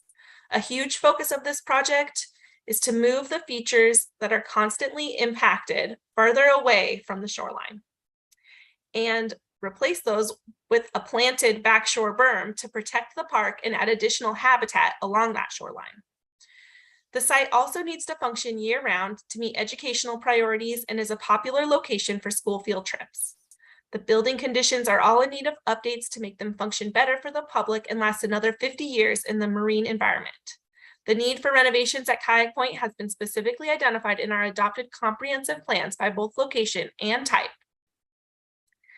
This project fills the need I've just described by providing diverse outdoor recreation assets for our service area and addressing priorities for underserved populations and health disparities. The project's focus on resiliency for climate change will ensure there's continued access to these important waterfront recreation facilities for future generations. To understand how Kayak Point meets the needs for underserved populations, we looked at census data for the area. Kayak Point is a regional park and located in North Snohomish County, so it is a local resource for many residents, but also provides amenities to visitors from all over the area. Like most of our region, populations in Snohomish County are growing quickly, and these rapidly urbanizing areas need places like Kayak Point to provide public access to beaches and waterfront play spaces. For this analysis, we looked at the census tracts that contain the park and the immediately adjacent tracts as well. These tracts all have higher than average disabled populations, and the tracts bordering the park just to the south also have lower household incomes, higher ethnic diversity, higher BMI, and higher mortality rates than state averages. This project is located to serve these identified populations, as well as users from all over the greater Puget Sound region. As identified in those demographic statistics, providing park updates that meet the needs of disabled populations is a huge priority for this project. Kayak Point is unique from other local waterfront parks that provide parking at the top of a high bluff and require hiking down to the beach, or for visitors to navigate over, under, or around an active railroad. A renovated Kayak Point will be a truly accessible area where people can roll or stroll out to the picnic shelters and paths right on the waterfront. Kayak Point is also an important place for our tribal partners. Local tribes count on this place for access to shellfish harvesting, fishing, and ceremonial traditions. Plans for interpretive signage will be incorporated into this project with a focus on tribal history and environmental importance of the site. The project will help continue to provide a range of recreational opportunities and activities for a variety of interests, including picnic shelters, open play fields, playground, waterfront walking paths, and natural habitat areas. Our recent Snohomish County Park and Recreation Visioning Plan conducted public outreach to inform a needs analysis. The respondents preferred renovating existing facilities with an emphasis on trails, wildlife conservation, water access, and leisure. The project also aligns with the state recreation and conservation plan strategies. That plan calls for locating and building recreation facilities in proximity to underserved populations, and Kayak Point meets those needs locally and regionally. The next strategy is to connect more people to popular activities, and our outreach results indicate that walking along accessible trails, preserving and restoring natural areas, and providing leisure activities were top priorities. And the plan calls for providing experiences where people go most. And to that point, Kayak Point is already a very well-used public facility. Now that you understand the need for the renovation and how we plan to meet that need, I'll focus on the design elements proposed. These facilities fit the expected use and character of the site and are consistent with the marine recreational environment. The focus of the design has been on improvements for health and safety, accessibility, protection of the recreation and natural values of the area, as well as suitability for ongoing operations and maintenance. The design for the south end of the site includes updates to the southern picnic shelter and restroom, planting the backshore berm with native shoreline species, constructing a meandering 10-foot wide promenade path with designated beach access points and an accessible beach overlook. These paths wrap around an informal lawn area and 3 new picnic shelters near the relocated playground. A new central gathering area with a grassy mound provides views of the water and a performance space with hookups for food trucks. Plans also include renovating the concessions building at the end of the pier and renovations to the central restroom. On the north side, the scope includes relocating the picnic shelters and continuing that same waterfront promenade path and beach access points through the planted berm. A huge focus of the project has been to bring the site up to accessibility standards and add new amenities that are completely accessible as well. The orange and yellow access routes show how asphalt and gravel paths will be connecting visitors to the beach and amenities such as picnic shelters, ADA fire pits, benches, view decks, restrooms, and parking areas. The site has been going through rigorous permitting process, but we've already received Ecology's shoreline permit and water quality certification and the HPA from WDFW. The project has also already gone through all of the critical area and cultural resources studies. The cost estimate for the project has been updated at each level of design by licensed engineers, architects, and landscape architects.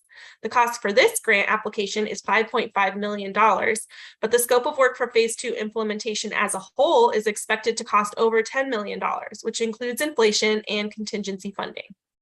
Construction permits for the phase 2 projects are under review by our local agency, and we're getting ready to go to bid and construct the phase 1 improvements in 2023, with phase 2 construction to start immediately following.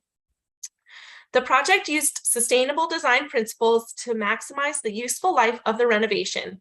With the major goal of mitigating climate change, it's our desire for these updates to last another 50 years.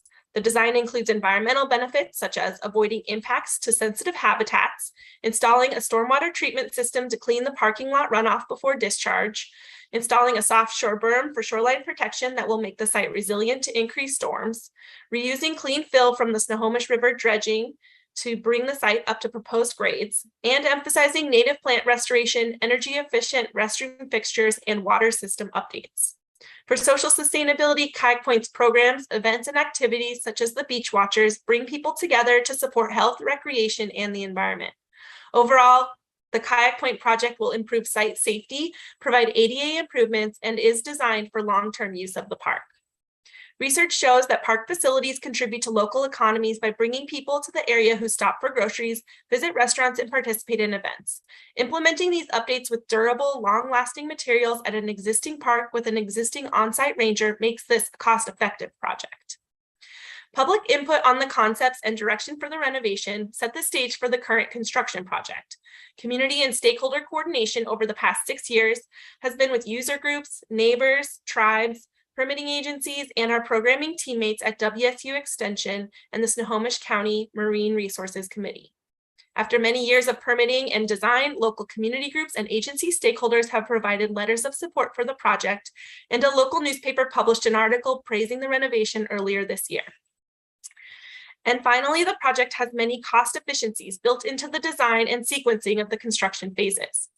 We integrated value engineering principles such as renovating existing restrooms instead of replacing, and we're utilizing reused local material for the landscape areas. The long-lasting updates will reduce maintenance costs, and the long-term environmental benefits will continue to add ecosystem services to our community and the region. While renovating a waterfront site is not inexpensive, when you consider that the over 10 acres of the day use area will be completely refreshed, our community believes strongly that this is a high priority project and a worthwhile cost to incur. And that concludes our presentation. So we look forward to hearing your questions. Thank you for your presentation, Carol. I'm going to go ahead and take control of the mouse back from Rachel. And we'll take questions now. And Nikki, you're up first. Hi, I'm not really clear on the distinction between the $10 million phase 2 project and what part of that is being done with the $5.5 million for this project. Great question. The biggest difference is that there's part of the phase 2 that we have planned that's getting completely permitted. That's like an add alternate as far as when we're ready to go to bid.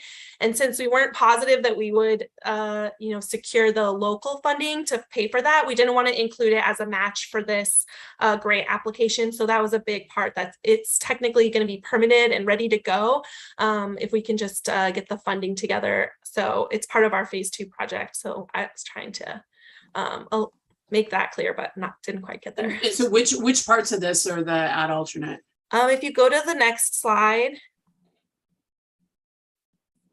it's like below the number 38, the part that's like cut off and not shown. It's actually one slide back. Slide 38. Oh, there we go.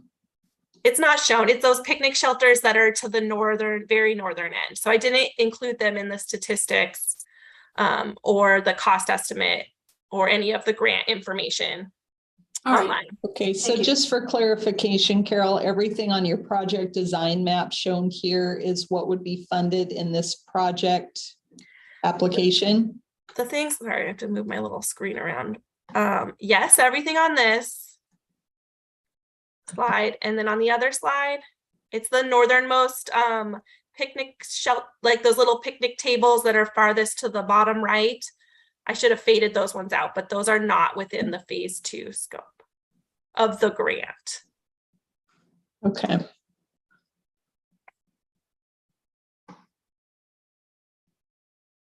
Why don't I give you control back, Carol? I just don't want to misinterpret what you should have control now if you double click. Okay, There you go. I'll go back to this one of the whole. Oh, there we go. That's, yeah. Okay, here, this yellow, this is the best one. Okay, everything in yellow is the phase 2 areas for this grant. Okay. 5.5 million is the ask, or 2 million with 3.5 matching. And things outside of this that we're also planning on developing as part of that construction permitting are that additional amount, and the contingency funding as well for that extra amount. Okay, thank you. Any other questions for Snohomish?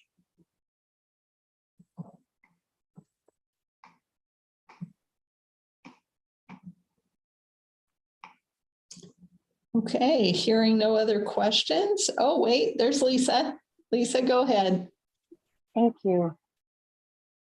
I thought I briefly heard something about or saw something about equestrian access.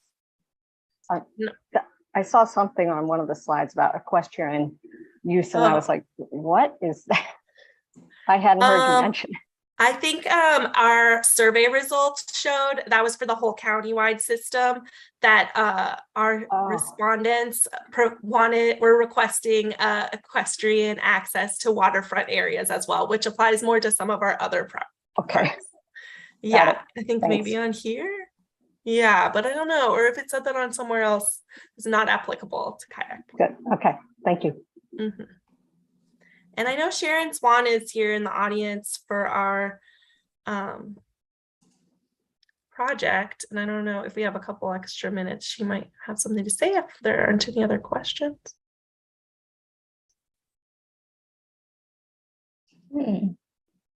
Lisa, your hand's still up, but I'm thinking you probably got your questions answered.